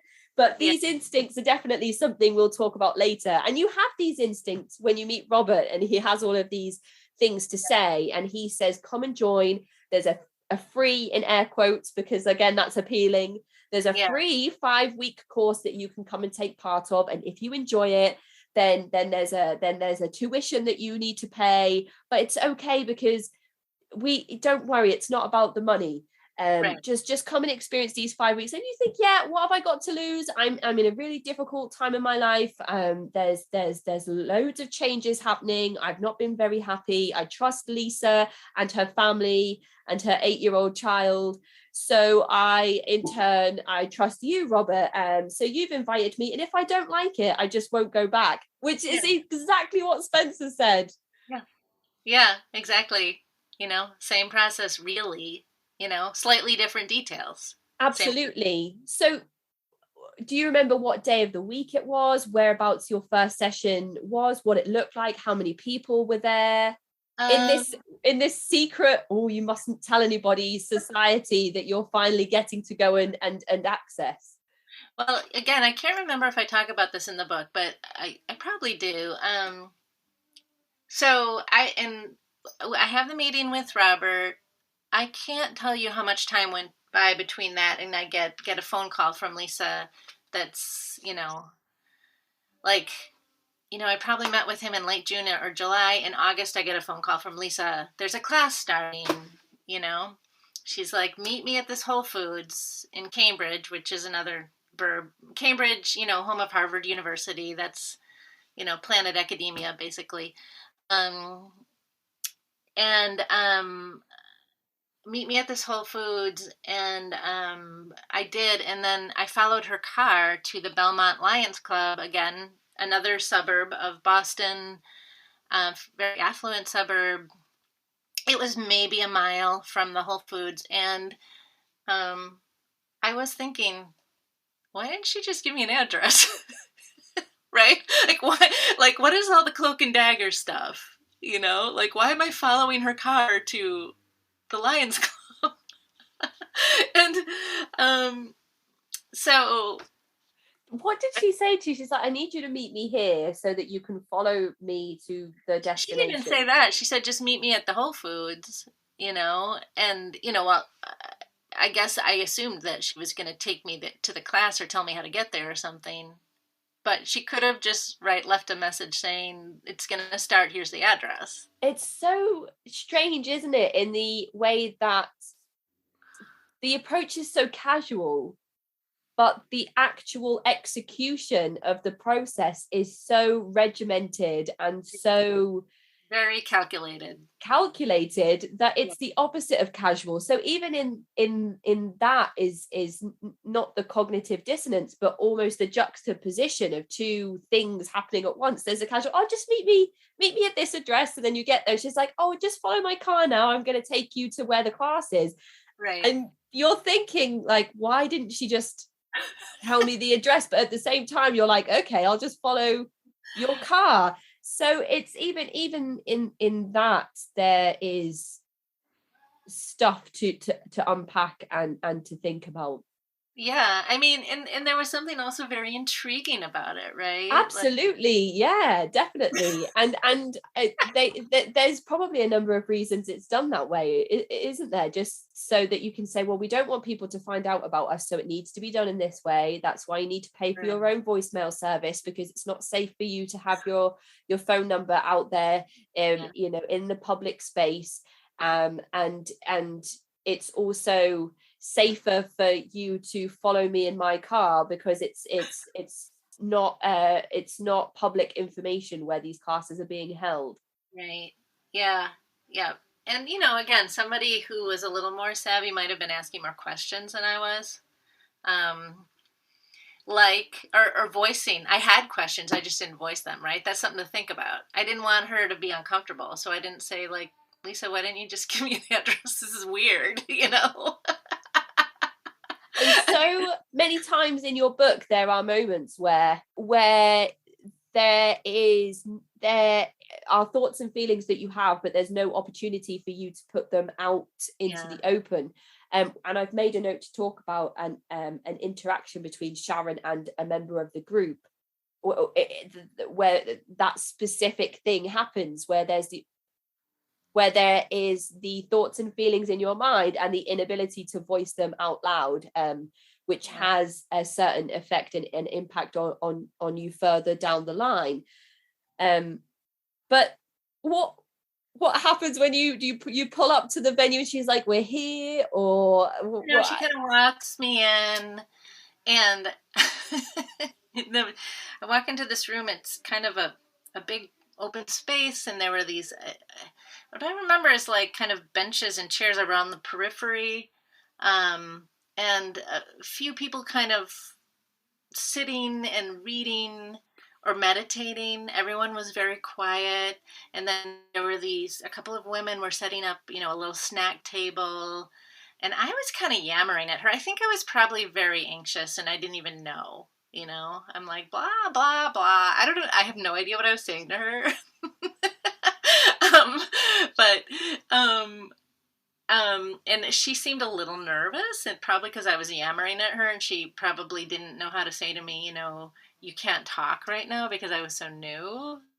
Because there was this 10 minutes of silence that we were supposed to observe before class, all right? So there's people sitting around reading, the Bible, or I don't know, Walden Pond, or whatever. And some people were just meditating, and then there were a couple people who were setting up this table. And she introduced me to this man. I remember her saying, like, oh, Matt, this is Esther. She's going to join us. And he looked super nervous. And I think later I realized he was nervous because we weren't supposed to be talking. So he's kind of like, how do I react here? Just like, nod at her, make a gesture. Is that communication? Is that loud? Right. I don't know what to do in this situation. Right, exactly. And then, people started coming in, filing in through the front door, and I was taking note that no one was talking. they'd kind of smile and nod at each other, and then they'd sit. And Do you so feel like the conformity kind of washed over you pretty quickly at that point, and you were like, oh, okay, it's quiet time? I think maybe not of my very first day there. Like I was too anxious to care about the conformity, right? But certainly it didn't take very long for that to seep in. Um, and so then, I'm gonna guess again. I am not good with numbers like you. I struggle with math. So like let's say 30, 40, 50 people show up. And suddenly, one of the teachers announces, this just makes me laugh because it's so cinematic. Like he just said, it's time for Tai Chi. So everyone lined up to do Tai Chi. And this teacher, whose name is Michael, started gathering up me, and there were like maybe 5 new people, and he gathered us all together and explained that we start our class with Tai Chi, and I'll show you the first couple of moves. And I had been taking Tai Chi for a long time. I had a really wonderful teacher, and he asked us, have any of you done it before? And I told him, yeah, I've studied at the Tree of Life with Peter Wayne. And he kind of smirked, like, oh, I know that guy. So then we learned some Tai Chi, and I have to tell you, I was like, this is not as impressive as what I've learned, and then, I think that was like 30 minutes of Tai Chi, and the other class, the people the longer term students were just doing the form on their own, so they all kind of lined up and started doing the form. Michael showed the newbies the first few moves, and then the younger class, as we were known, there's an older class and a younger class. The younger class, like 5 or 6 new people, get ushered into a separate room. Yes, the division, so much of it. Yes, yeah. And then I'm pretty sure, yeah, our first class was definitely with Robert, and I did write about that in there. Yeah, Robert, so Michael is teaching the young ones. Yes. And Robert is teaching the old ones. Oh, sorry, that was confusing. With the Tai Chi, Michael is teaching the young ones, right? Right. But as soon as the classes are separated, Robert comes into the younger class. Okay. To teach us. So he's with this younger group, in the early days. Okay, so that's not particularly unique or bizarre in the way that a group might get together and have 10 minutes of some type of activity. Even when I, in my previous job, worked for a children's charity, and on the weekday nights we would have 2-hour sessions for the children. They were all young carers, so they all looked after somebody else in the home that had a physical cognitive disability. And so the children would be there for 2 hours of respite to just join in activities and have fun. But a lot of the time I would have 10 minutes of just trying to blow off steam, because these were all children that had so much energy. Yeah. And I could never have a conversation with all of them at once with their attention as soon as we got there. So I would have some kind of like, let's play tag or something wild for 10 minutes, and then we're going to sit down and everybody can. So I don't know if that in itself is particularly bizarre. 10 minutes of Tai Chi at the start of a session, or X amount of minutes of activity before you go into the main part of the session. But certainly getting there and nobody talks to each other in a communal setting with friends getting together, again in air quotes, friends getting together to discuss existential thoughts and feelings, but then actually nobody's allowed to speak. So that's kind of strange. And then when you go into the room with Robert and start to do more of his work, again, I guess that's where things might get a little bit stranger. Yeah, well, and there it's a very intentional separation between older student and younger students, right? So smaller class, newer people, we had more free flowing conversation, what's your name, what brought you here, what do you do for work, and then Robert shows up and he starts introducing the work, which is really based off of something called the fourth way. I don't know if, well, yeah, actually, I talk about it in the book, and Spencer probably mentioned it, fourth way, Gurdjieff, they never mention the fourth way, they never mention Gurdjieff, okay? He just starts introducing these ideas. But in the smaller class, it was a conversation that went back and forth. What is strange is that the work is plagiarized by an extremely well-known philosopher who is never named or credited in any of the work that you do. So Never. school claims to have these enlightened and incredibly profound teachings that have come from a higher place, when actually it's just, is it Gurdjieff? I can't pronounce his name. Gurdjieff, I think, or Gurdjieff. I've heard it pronounced both ways, Gurdjieff or Gurdjieff. George Gurdjieff's like a German, Swedish philosopher. I think he is Russian, Armenian. Russian probably makes more sense, and listeners are going to be like, Casey, do your research. But yeah, Gurdjieff is a Russian philosopher. He's not Swedish or German, he's Russian. And his work is the work that is used in school teachings, but he's never named, never mentioned, so you never have any inkling that this work is completely plagiarized from a very well-known philosopher. Not a drop. It was secret esoteric knowledge passed down from mystery schools through the ages. That's what it was presented to us as. And was it in your writing or Spencer's where you talk about the name of the philosopher it's ever mentioned, it's blacked out? That was me. So I don't know if they did this in New York. In Boston, so Gurdjieff had a student named Ouspensky. Ouspensky wrote a book called In Search of the Miraculous. The book was published, but in Boston, where they never mention Gurdjieff or Ouspensky, and they say this is primarily an oral teaching,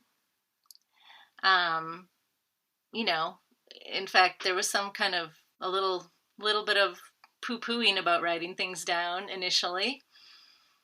One day, a teacher came in with a bunch of what they called the black books, where,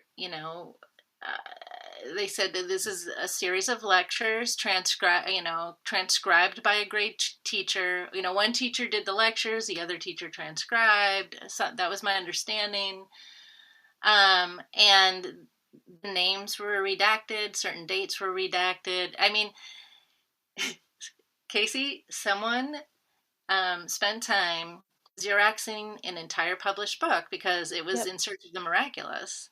And that's was going to be my next point. I suppose that why would there be any reason for you to say where did this come from? I'm not sure I trust your sources, or I'm not sure I trust where you got this from. Well, even if you redacted segments within the writing. Yeah, and no, I think nobody either had the kahunas, for lack of better language, to be that confrontational, again, a red flag. Yes. Certainly. So Ouspensky is a very well-known esotericist. Is that the right word? Is that esotericist? I believe so. We might have to look that up. But so even though he is a former student of Gurdjieff, he is somebody who was known for secret societies, and hidden groups, and keeping and keeping important or sacred information within a group. So it's almost like school is based off of school was using the work of Ouspensky, but even it's almost like school adopted the things that Ouspensky stood for as an individual and created school from his belief system, but then didn't credit him for his work or his contribution to esoteric societies, and did very well in keeping certain information and group work and meetings a secret. Mm-hmm. But almost took it too far in how much they kept a secret. Again, yeah. I'm struggling to formulate what I'm trying to say. They based their workings off of Ouspensky and his life's work, but then didn't credit him for actually not just using what he did in his career, but actually using his writing and claiming that it was their own. Written, published work, That's it, yeah. They basically hijacked it, right? Plagiarized it. And what did Ouspensky teach in his writing that was, or how was it taught to you in school when you were doing your work? I have to tell you, Casey, I remember reading it and discussing it, and there are certain ideas that he talks about, the law of three, the octave, the law of the octave, being awake versus being asleep, and the different levels of being asleep. Even the idea of awakening to oneself, remembering oneself, that those things were all discussed in this book. And beyond that, it's all a big blur to me. I remember like the buzz phrases. That's quite similar to a lot of people I speak to that have religious trauma, though, that say I can reel off passages from the Bible, like they're written on the back of my hand, but I could not tell you what the interpretations were supposed to be, what they were really supposed to mean. Right. They were used to justify certain actions by leadership, but I couldn't tell you what those passages were actually trying to teach us. Yeah. So that's quite interesting in the way that you can kind of reel off some of the ideas and passages that Ouspensky wrote about, but you couldn't really tell me what they were supposed to mean or how you apply them to your everyday life to make the changes that school promised you could make. Right. I think the one idea that stayed with me was the idea of identification, which was, if I can try to explain this to you, just the idea of how we over-identify with a particular thing. Like, for example, if your career is a journalist, that becomes your identity. And the idea is like, oh, you identify too much with that. That's not your identity. That's something that you do, Okay. Well, it kind of made sense in your book when you talked to me about how your personality is not your identity and how they are two different things, which kind of resonated. And I talk a lot on the show about how somebody's cult experience is not their entire identity. It's definitely a part of who they are. And will make up parts of their personality because of the experiences that they've had, much in the way that somebody that has a diagnosis of multiple sclerosis or cancer might decide not to be defined by that diagnosis, but understand that it is a part of who they are and of their identity, but not that is all that they are. Right. Yeah, that's kind of the idea, it's kind of funny, maybe because we're so specifically trying to parse this out, for an audience. I'm having a little trouble articulating it, but, you know, when when a teacher would say, you're becoming identified with something, it was kind of like, you're, it wasn't good. You're becoming identified with that particular situation. You need to. Oh my goodness, I read something about this recently, and I wish I could remember what it was, because I read it and I thought that is so accurate. And it was I've just done it there, which is a perfect example. It was something about people that relate everything back to themselves are accused of hijacking or being narcissistic, when actually it's a basic human tool of communication to enable you to make friendships and relationships and to have common ground with people, to make you relatable, and to make you to get your empathy and your sympathy across. And so much in the way that I speak to people on this show about their spiritual experiences, where I grew up atheist, and a lot of the time, if people leave negative ratings on the show, it will often say this person has no experience of cults personally, or this person has no experience of religion personally, so how can they possibly speak to the experiences of others? It comes back to that, what I just said there. It's not necessarily that somebody is narcissistic or trying to hijack the conversation every time. There are certainly people that do that, and I have had experience and conversations with people that do that. And perhaps there are times on this show where people will be thinking right now, Casey, that's what you always do. Then again, that might just be my inner critic talking. I don't know. I think so.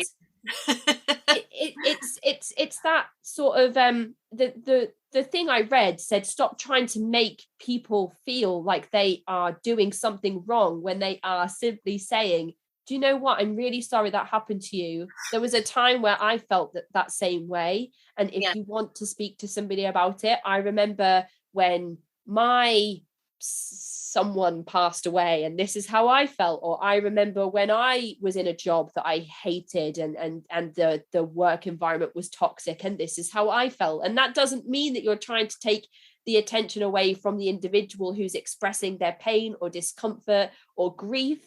It just means that you are allowing that person to understand that you have experienced that too. Or maybe you also got an A on your English exam and you want to tell the person who got an A in their English exam that you too are an A grade student. It doesn't always have to be negative situations that you say to somebody, I felt that too. It can also be things that people want to brag about and rejoice about and associate positively with.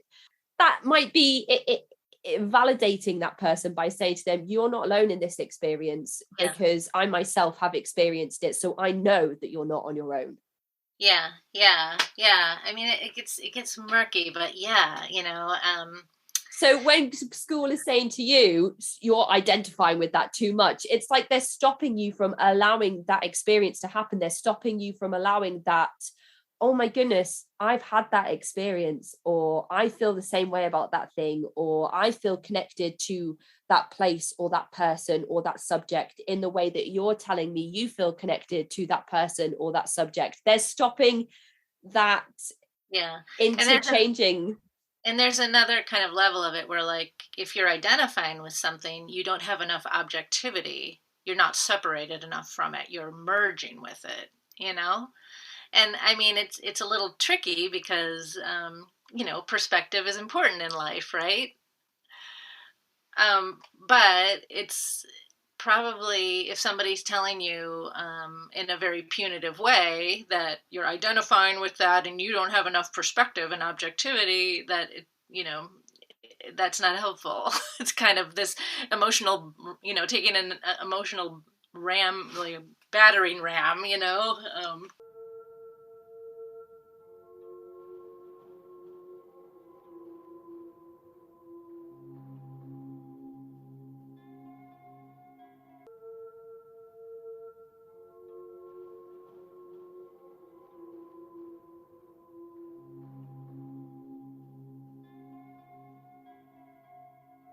Which which is kind of familiar and relates back to what we were saying before about, just kind of slapping a band-aid on it and saying this token response is how you should deal with that problem, when of course individually that's not ever going to be helpful from person to person. No. So this work around Uspensky that is not actually ever revealed to be Uspensky. When did you find out that it was his writing? After I left. How did you feel when you realized that it was like a published philosopher's work? I was livid. Who were you taught to believe had penned all of these? Well, it was, it was part of the mystery. We didn't have to know. They would say, Casey, I mean, really, I have to laugh about this. A great teacher of the work once transcribed these lectures. Just think about what a remarkable memory this person must have had. To write them verbatim from... Yes, right. And then, someone else conveniently went in there with a whiteout and redacted names and dates. And how did they explain away all of the redactions? Well, I don't remember anyone explaining that. And there was so much that we accepted because everything was secret. Everything was esoteric, and that secretiveness, which they called private, by the way, like they kind of hijacked the word private. I'm like, you're not talking about private. You're talking about secret. That's different. Yes, which you do explain again perfectly in your work as well. You do talk about how private is something that is individual. So if I say you can't read my journals, they're private, that's because they belong to me, and they are my property, and they are my thoughts and my feelings and my identity and my individualism and everything that goes into the word private. My life with my partner in the bedroom is private. It's not secret, because if it's secret, that means that it then allows other people to become involved in that. And unless there's a lengthy discussion between me and my partner on when things change from private to secret, then it's remaining private. Right. Yeah. I mean, there was just so much that I think, with the frog in the pot analogy, right? Boiling a frog, right? That we just started to accept. And after a while, you stop asking questions, Well, you've already said that there wasn't an accepting environment for things like asking questions, or speaking, right, or speaking out. Yeah, I mean, so then when you think about like Steve Hassan's BITE model, the information control, that communication was so highly, highly controlled. When you get to class, you observe 10 minutes of silence. Then we do Tai Chi. Then we sit down and we have a discussion, which, by the way, we didn't get to this yet. But once you move from the youngest class into the older class, it's no longer a free-flowing conversation. You stand up and wait to be called on, like in grade school. So the teachers are orchestrating. They're puppet masters. That is so strange, isn't it? But it's a definite decision that's been made for the groups to work that way, because if you were to go into the older class from the start, you would think, well, this isn't an environment that I'm comfortable with. But you've had the opportunity in the younger class to bond with people, to have real conversations, to get invested in that work. So after your 5 weeks, you move up, and you're suddenly in this strange new situation where everything has changed, but you're already invested in that group. You've already made those friendships and bonds, and it's already become a staple part of your routine. Yes, you have won the big prize of understanding how intentional this manipulation, this indoctrination is. That's so hideous, isn't it? It's hideous. And then you get into the older class and you've gotten used to certain level of rules, and you just roll into the next level of rules. Okay. Oh, but And then, your essence friends, you don't gossip with your essence friends. In school language, that means you don't share normal things with them. They don't know where you work. They don't know about your kid. They don't know about your dog. We talk about we talk about ideas. So, and then at the end of class, Casey, you honor an hour of silence in between class and whatever you're going to, probably home, because it got later and later, right? um, and and you do this to seal off the work. So you don't really have a chance ever to have a normal conversation with your essence friends. And when you see them in the world, you pretend like you don't know each other. there's so many things in your last kind of 4 sentences that are so intrinsic to this undue influence and coercion. Mm-hmm. Not only are you moving up into a group where things change, but you're already invested by this point. So you think, oh, okay, well, I'll just see how this goes. Yeah. Oh my goodness, hang on. Let me just work through this. So you move up and so now you're expected to pay $350 a month in tuition when you move up. Yeah. You're no longer allowed to have open, friendly discussions about things like individualism that include the name of your dog and where you take him for walks and the name of your children and how old they are and where they go to school. Yeah. You talk about ideas. So I'm guessing ideas around Ouspensky's work and the reading that you're doing. Yep. Okay. Yep.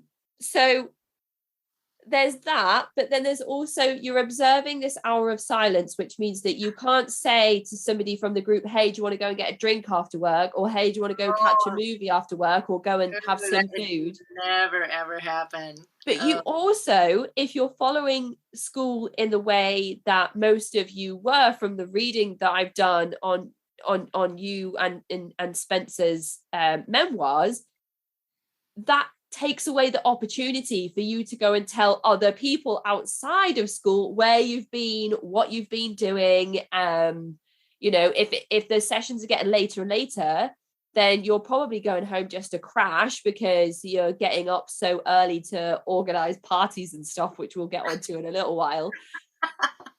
There are so many things that you've just said that now we're getting into the real crux of how a person is completely stripped of everything and rebuilt in the way that leadership wants them to be rebuilt.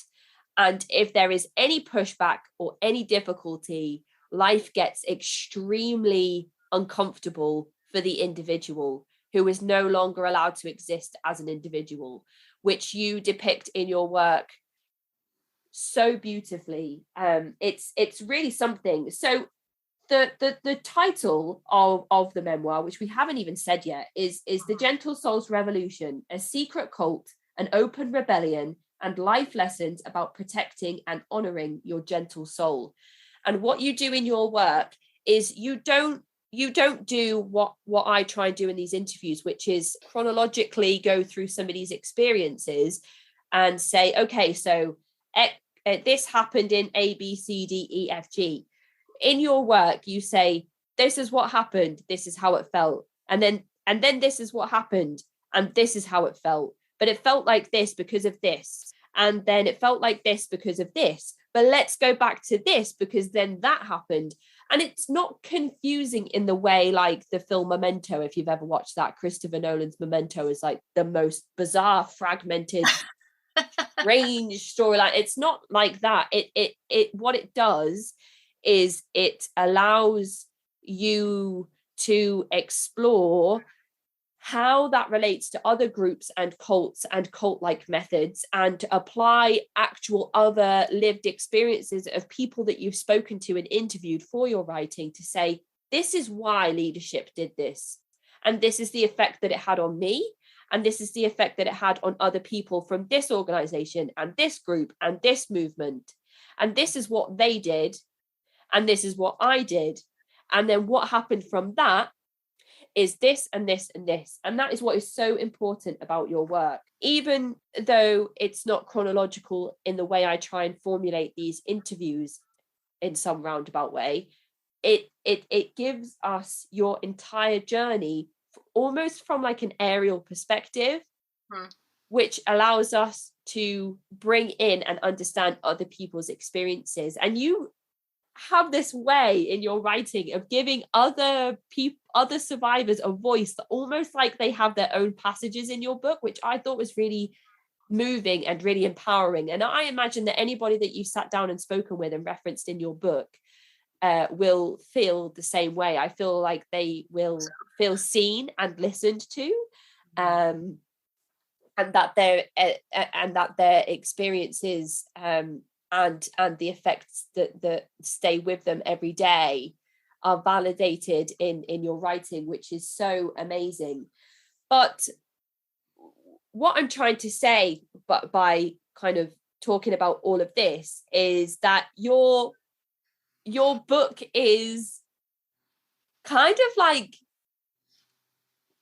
this is how I got pulled into a cult, and this is how I rebelled. But your rebellion doesn't come for a very long time. It's internal. Internally, it's always there, but outwardly, it doesn't come into the forefront until you have a few close allies push you into understanding and feeling confident enough to take up your rebellion. But you've met Lisa. She's kind of reeled you in systematically through a process that has been taught to her step by step. You meet Robert. He has some profound ideas, and you feel seen and listened to and understood. You say, yes, I'll try this 5-week course. You go to the 5-week course. You're separated from the older group. You make friends, maybe, or you meet people that have similar interests. You sit down with them, you have conversations, you have something to look forward to each week. I take my kids to play group 1 day a week, and I know that the other mums that understand what I am going through during these COVID pandemic days, which is kind of unique to what other parents in other generations have been through. So when my mum says, I just used to do this, completely doesn't apply to my situation. You know, I know that on those days I have those mums to sit down with and say, let me tell you everything that's happened, and let me listen to everything that you've been through, and let's support each other. So you have this thing to look forward to each week. It soon becomes your routine. Then you move up to the older group, which is like, if there are tears in something, isn't it human nature to be competitive and think, I want to be in those higher ranks. I want to know what goes on in the older groups. There's that secrecy element again, and that allure that's like, let me in. And then you go to the older group and things are very different. But then you think to yourself, I'll give it a go. I'll stay. Yeah. Well, you know, like every other cult on the planet, they're, you know, the first bit is very love bomby, right? And with school, it was a very slow process. And, you know, up to that point, like, I'm like, okay, I'm single, I'm broke, I have all these artistic aspirations, I'm not manifesting any of them. And oddly, within, I don't know, 2, 3, 4 months of being in school, I start seeing someone who is the person I'm now married to, by the way, not in the group, whole other story. Find a permanent job that, did I love it? No, but it was a job. And I kind of convinced myself that I really like this job. It turned out to be a fiasco, but that's a whole other you know, chapter of this story. Um, and I'm learning these new ideas, and I have this new community of people, and these people really get me, and we're all working together to remember ourselves. And we're doing these things that we call 5-week aims, and 5-week aims are essentially goals, you know, but they were constructed in a very specific way, and we had to measure them, and we had to report on our progress, and it was exciting. It was like, oh my god, I'm actually making some progress in life for once. Right. I feel like anybody that makes to-do lists and actually ever manages to cross anything off of one of those lists is like, will know exactly what you're saying now. Like, yes, I just crossed some things off. Yeah, But then somebody said to me one time, the thing about a to-do list is that you never get to the end, because when you make a new to-do list, you add all the old things remaining from your previous to-do list to your new to-do list. And I was like, that is so upsetting. I don't want to think about never getting to the end of a to-do list. yeah. So, it felt very, for me, I mean, it's interesting to think, like, when I think about Spencer and how we were at totally different places. Like, he was actually a very successful lawyer, professionally. He was rising through the ranks or whatever, and I think he was probably pretty lonely. For me, I was just flailing in every aspect of life, and suddenly I had structure, support, people, accountability, and a lot of kudos and encouragement, and use these ideas. They work, and like you said, at first they did work. Um, the longer you're in, the more complicated the problems get, the less the problems work, the more you feel like, this used to work, what's wrong with me? I'm not trying hard enough. So when you say that they work, what are the aims and promises that school gives if you work hard enough at the work that's given? Well, oh my God, that's such a good question. And I can only speak to it, I think, through my experience. So for example, work and money, huge problem for me. That, I think, comes across in the book, that after a while that becomes like my fatal flaw, right? That I can't hold down a job. um, um, but using the tools that are given to me by my sustainer, and 5-week aim, and mini aims in between the 5-week aim reports, and accountability, because I'm checking in with her. And I mean, kind of much like Nixium, but Nixium was like cult dark. I will often call school cult light, just facetiously. I didn't see anything as heinous as what happened in Nixium, right? But it's like I had this person who was keeping me on task and accountable, um, and then what do you know? And actually, my job search became an obsession because of this. Like, and this person, this accountability person, they were called sustainers in school. Okay. Um, they were really more like minders, but they were, presented as mentors. And they were also supposed to be people we could talk to in confidence. And by the way, none of our conversations were confidential. They were all kind of documented and, you know, reported back, but we didn't know that. But anyway, I hope I'm getting to your question. So she would be feeding me school ideas, like, we're going to use AIM, set an aim for the day, set an aim for the day to do 150 cold calls. I'm making this up, and drop your resume off at 6 offices and apply for this many jobs, Well, then I got a job.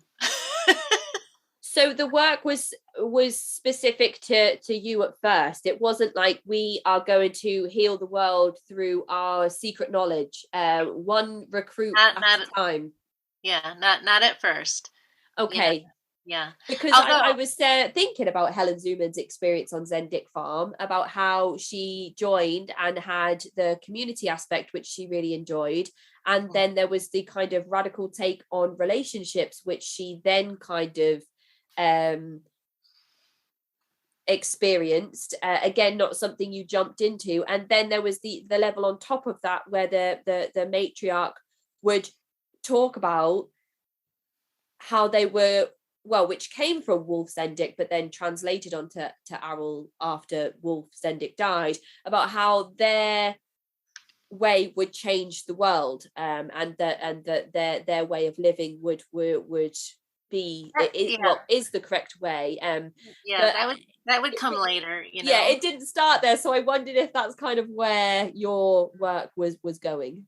Yeah, yeah. And I think, you know, again, this is something you could say is true of every cult, right? Like your work on yourself is going to elevate the radiations and refine the radiations in the world. You know? So you start with yourself. Actually, you know, one of the ideas, and I do think this came from Gurdjieff, is that there were 3 lines of work. There was work on yourself, there was work for another essence friend, and then there was work for the group. Okay, so and everything was the law of 3. Everything was triangles. And when you were doing all 3, then your elevation, your, you know, what's the word I'm looking for? So weird how the words slip away. Your evolution, you know, you'll be going up the evolutionary ladder. We're all going up the evolutionary ladder, you know, doing our 3 lines of work. So when you originally join, you find yourself in a state of flux. You're struggling with employment, you're struggling with relationships. And after being in the group for a few months, whether it was a direct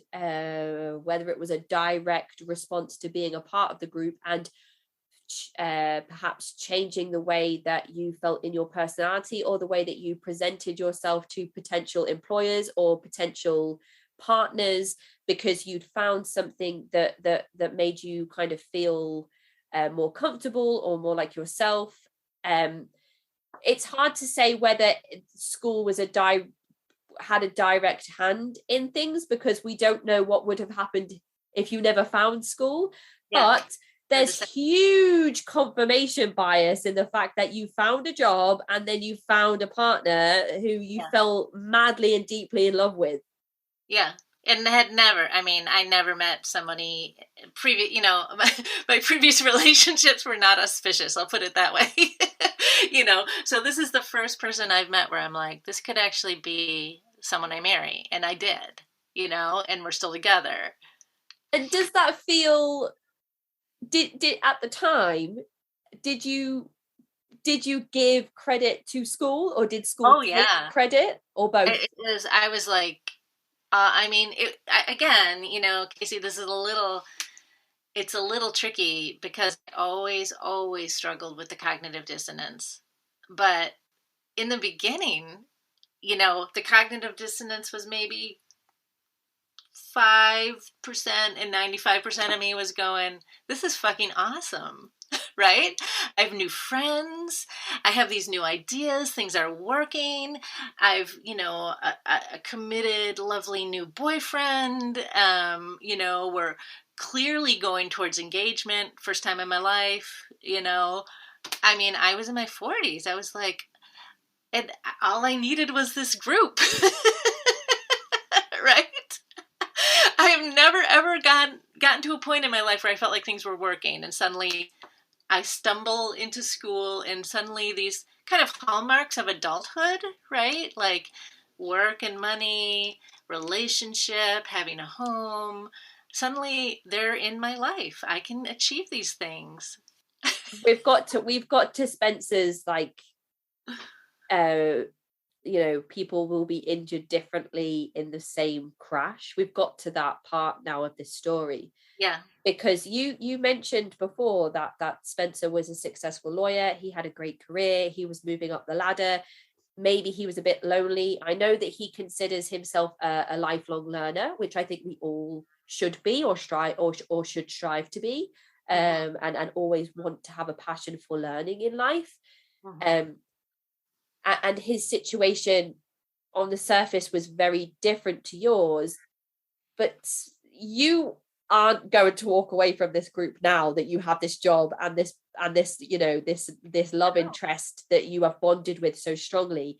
You can't leave the work behind now, because who knows where it will take you in the next few years. Exactly. Spencer is so close to walking away at this point, but then he hits a transitional period in his life where he loses his job, and he's so low, and then he makes the decision to go it on his own, to go it alone, to start his own company. And they help him. And they encourage him, and they lift him up, and they say, we support you. That's a fantastic idea. You'll be so good at this. Yeah. And so any doubt that he has about his capabilities, or any inner saboteur that he has at that point, is completely squashed by the overwhelming support of the group. And so he can't leave now, because these are the only people in his life that have shown him that level of support, even though he didn't know them that well, because he's not allowed to know them that well. And so you have both had these, like, you've both like joined at two different, very two varying parts of your life, and almost like swapped over at some point. To be clear, Casey, but I think the information control was a little different in New York. It might have been a little more squishy, because I've heard them talk about, like going out to get a beer together. That did not happen in Boston. We didn't do that. We would have gotten in big trouble, but still, he knew them in a very specific way, And I suppose through two sets of very strange circumstances, this left you both in positions that made you almost reliant on school and the work in order to continue on the path that you're both on at this point. Right. You have nurtured, or I don't want to use the word nurtured, fostered a dependency. Okay? That's it. Yeah, that's it perfectly. Every cult does this, fosters dependence instead of supporting and encouraging, agency and independence, self-reliance. Every cult will trot that out. We're going to make you a really strong person, but instead you get weaker and weaker and more dependent. I like to say the interest rate is high. And you continue on this journey with your husband. Do you use his real name in the book? Yes, his name is Chris. Chris. So thank you, Chris, for being such an amazing ally. What an incredible and patient person Chris is. You have no idea. Oh my goodness. The way that you talk about him in the book, just kind of peppering little, but if they really had your best interests at heart, why would they stop you from spending the holidays with us? And that's it, and that's all I'm going to say, and I'm not going to push you any further, and I'm not going to force you to confront anything. I'm just going to throw that out there and just leave it. Oh my goodness, we need so many more Chris's in the world, because I'll tell them I said so.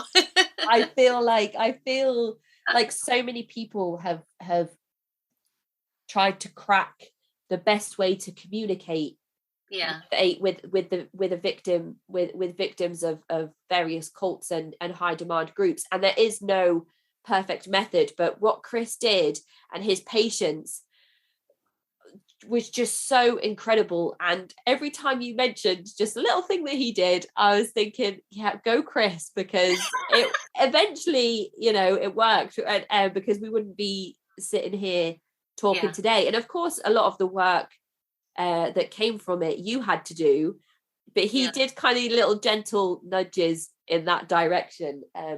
So you join your life has changed significantly. You are firmly in school, you're firmly doing the work.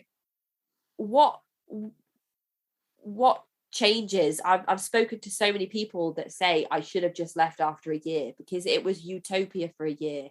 Kerry Noble talks about it when he talks about the covenant, the sword, and the arm of the Lord, which became an extremely far-right extremist religious sect that had racist views and actually tried to commit mass murder through the bombing of LGBTQIA plus friendly churches. And he ended up being the co-leader of the CSA.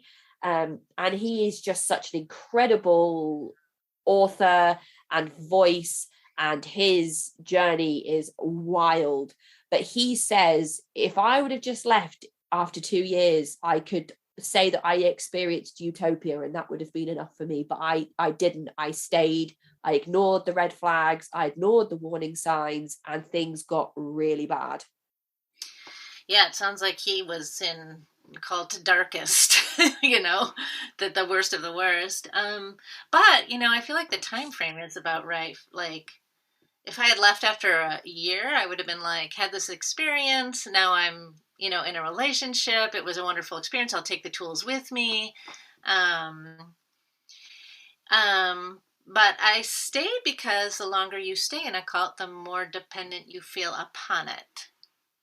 And I was afraid that I would lose all of this alleged progress if I left. And I would say 2 years in, I was actually pretty miserable. And this was like, there were many job losses. I'll put it that way. It's too long of a a chapter to get into. But like, let's just say that the job that I got that I was so thrilled about in the beginning didn't work out so well. And then there was another job after that that didn't work out so well,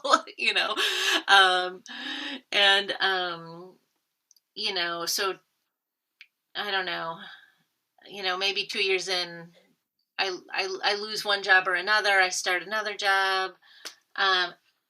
By the way, over the course of time in my personal life, my grandma dies. My dad gets very, very sick.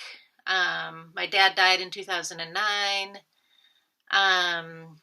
So there were just several like kind of personal life dramas that were in the background. In fact, I feel, and I don't know if this is true, but I feel like the group was a little easier on me than it was on other students, because I was going back and forth between like going to see my grandmother in Florida before she died, and then going to Ohio where my dad was.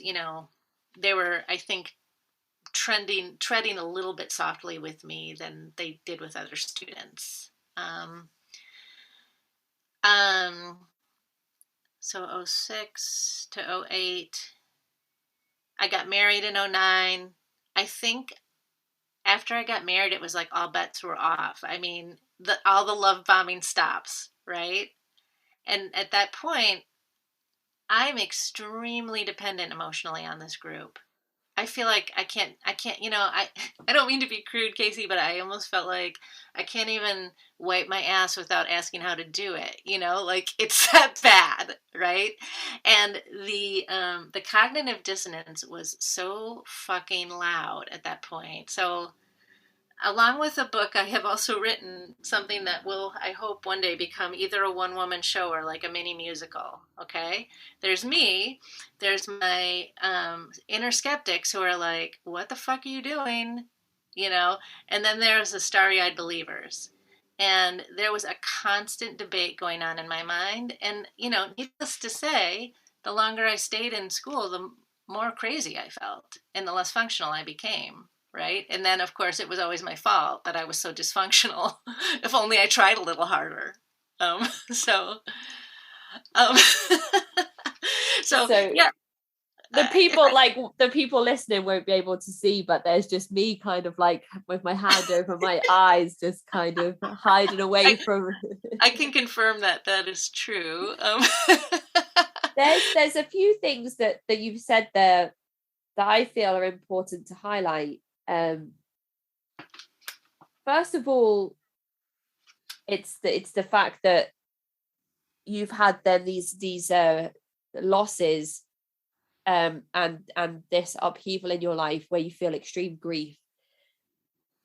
But then even in terms of talking about the group, you've mentioned that you had all of these things happening in the background, which speaks volumes to the fact that you weren't able to have the death of a loved one as something that is your primary focus at that time.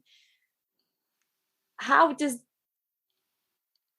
that become, well, I mean, we're talking about how that becomes possible, and then you feel like the group may have been slightly more lenient on you because of those things that were happening. And I should hope so, because if they pushed you any further at that point, there could have been some serious ill mental health repercussions that came from that. And we have heard about those things happening on the show before. But it's one thing to have to experience grief in your life. It's another thing, and I don't know if this is an accurate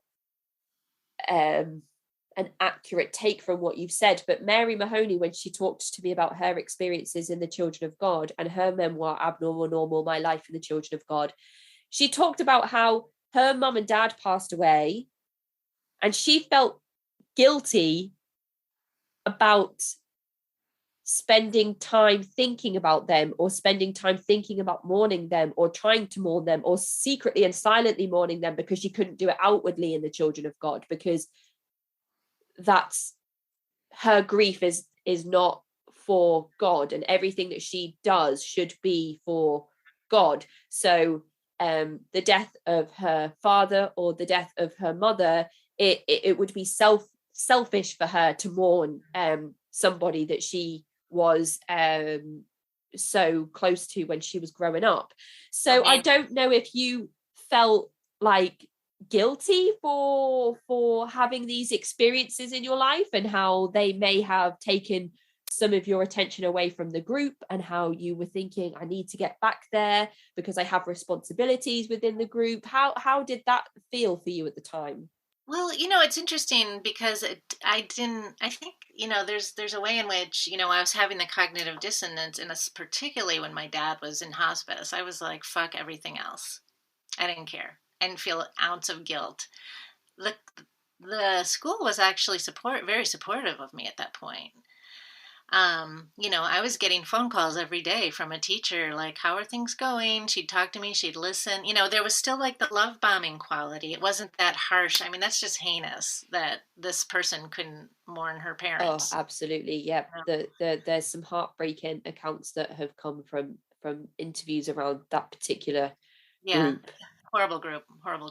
I saw other people, though, who were in school longer. For example, in my first Christmas party, which we haven't talked about, yet, and I realize that we've already been talking for a long time, so we may not get to it, but let's just say that every holiday season, school threw a party, which meant we were throwing the party, and that was very intricate and time consuming, and it was basically a hijacking of holiday season from your family,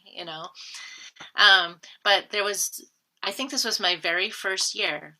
One of the other students, her father went into the hospital, and she missed a lot of work sessions. And I, as a young student, and I have never forgotten this was cognitive dissonance. This is where my inner skeptic started saying, there's something wrong with this. I saw one of the teachers taking the student to task for missing work sessions, and I was like going, that's weird. But what befuddled me more is she said to him, I don't want you to give up on me. Oh, that's so heartbreaking. Isn't that awful? That's so sad, isn't it? Yeah. And even in my coma, I was like, why is she saying that? Her father's in the hospital.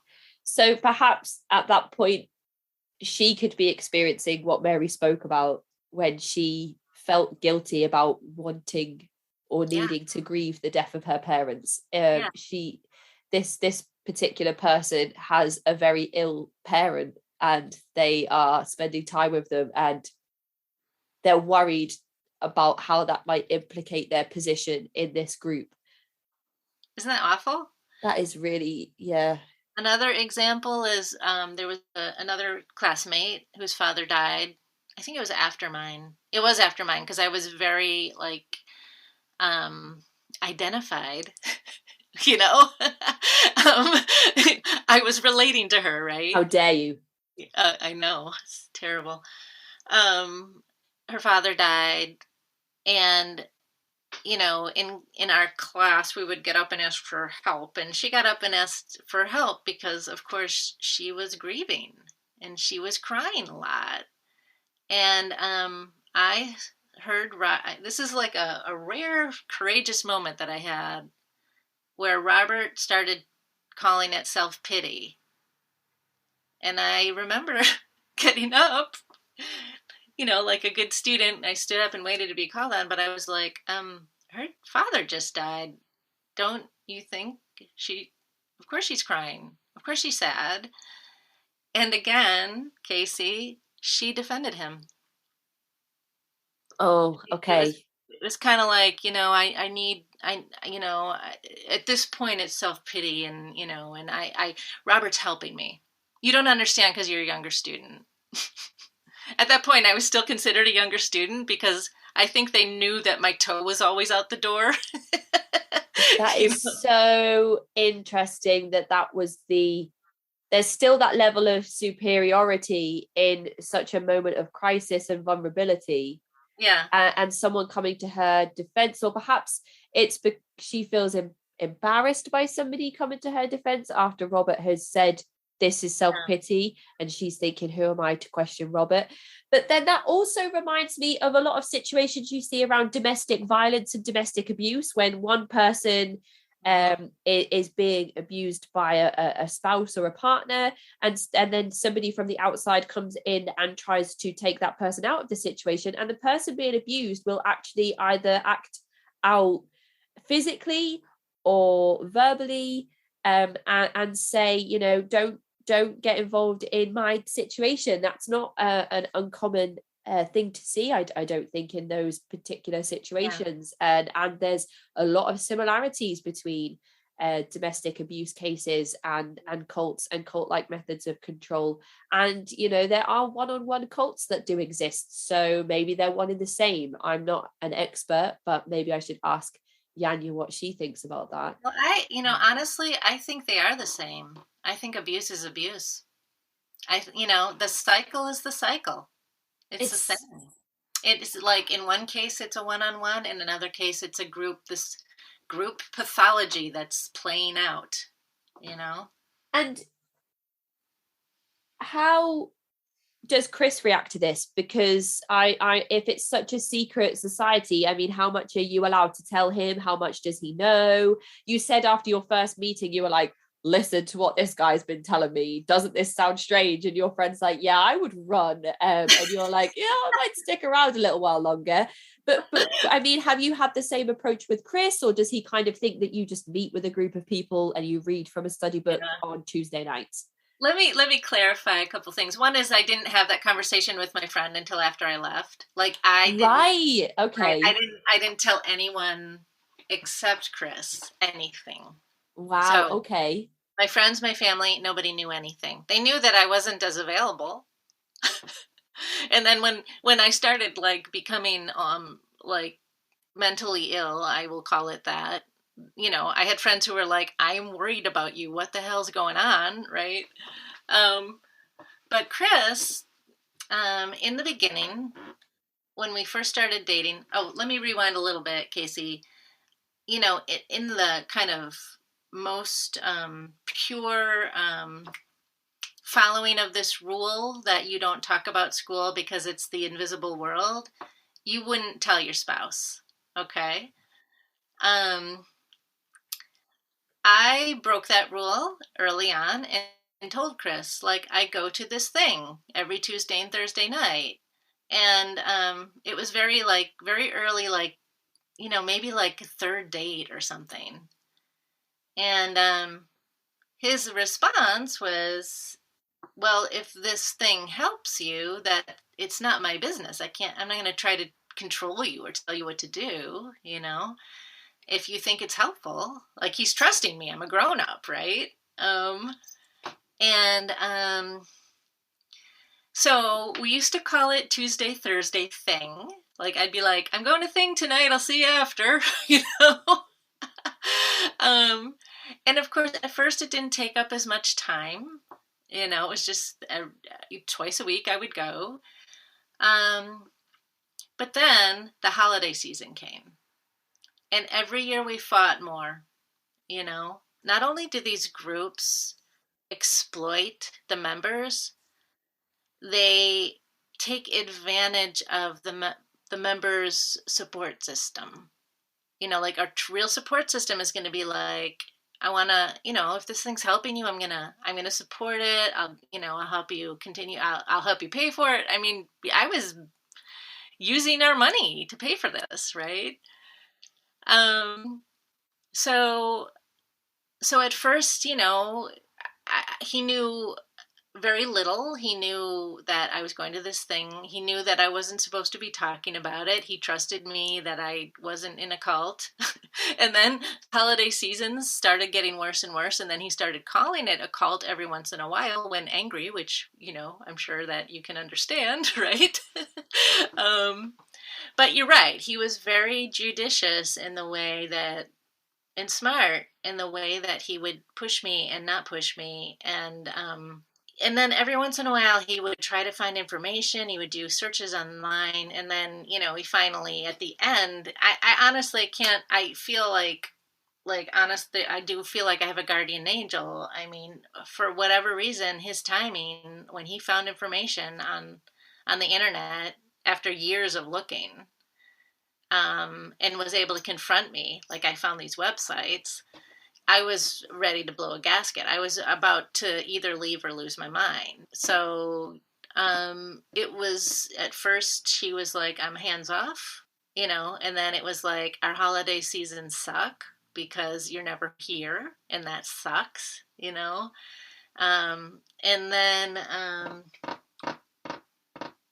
then there was him dropping the cult bomb, as time went on. And then he finally confronted me, with, I found this information online. I looked at your checkbook. I can't remember everything I put in, but, and I'm really worried about you. You're losing weight. You can't sleep. You're depressed. You can't find a job, like. And he was very clever in asking you questions that weren't rhetorical, for you to take away and think about. Things like, you're spending a lot more time with school and you're more distant, or you're more stressed, or you're more anxious, or you seem more depressed. Do you think that maybe they could be connected? And it never seemed to come from a place of malice. It never seemed to come from a place of judgment. It just was generally like a, I'm seeing that there could be some kind of connection here. What do you think? Yeah. And if you were like, I can't talk about this right now, I've got like parties to plan, and I've got people to recruit and voicemails to respond to. Like, okay, yeah, that's okay. That's okay. Well, we can talk about it later. Yeah.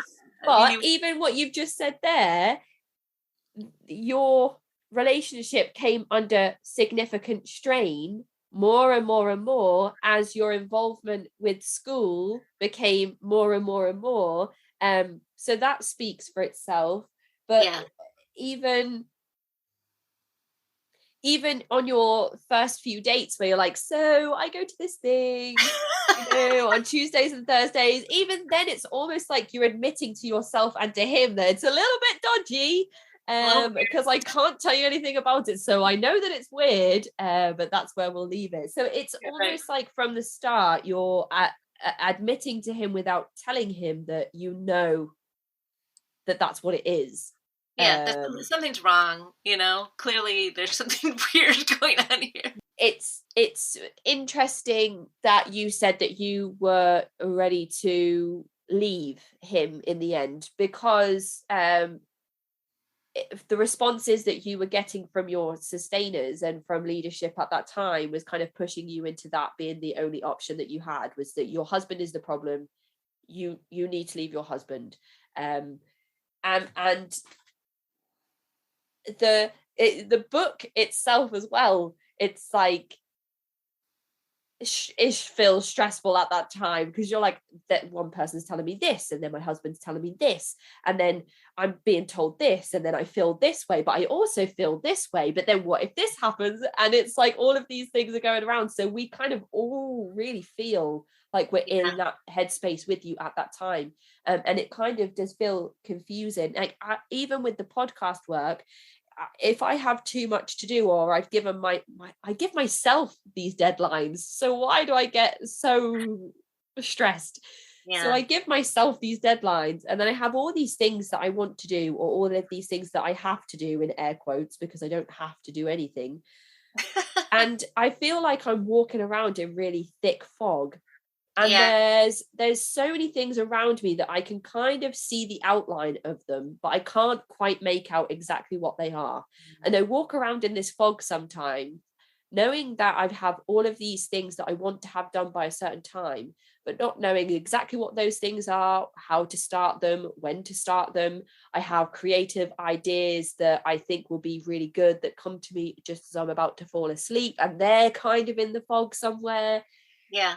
So goodness knows how it feels to be systematically coerced and manipulated to purposefully feel that way, so that you can't have any thoughts or come to the conclusion of anything at all.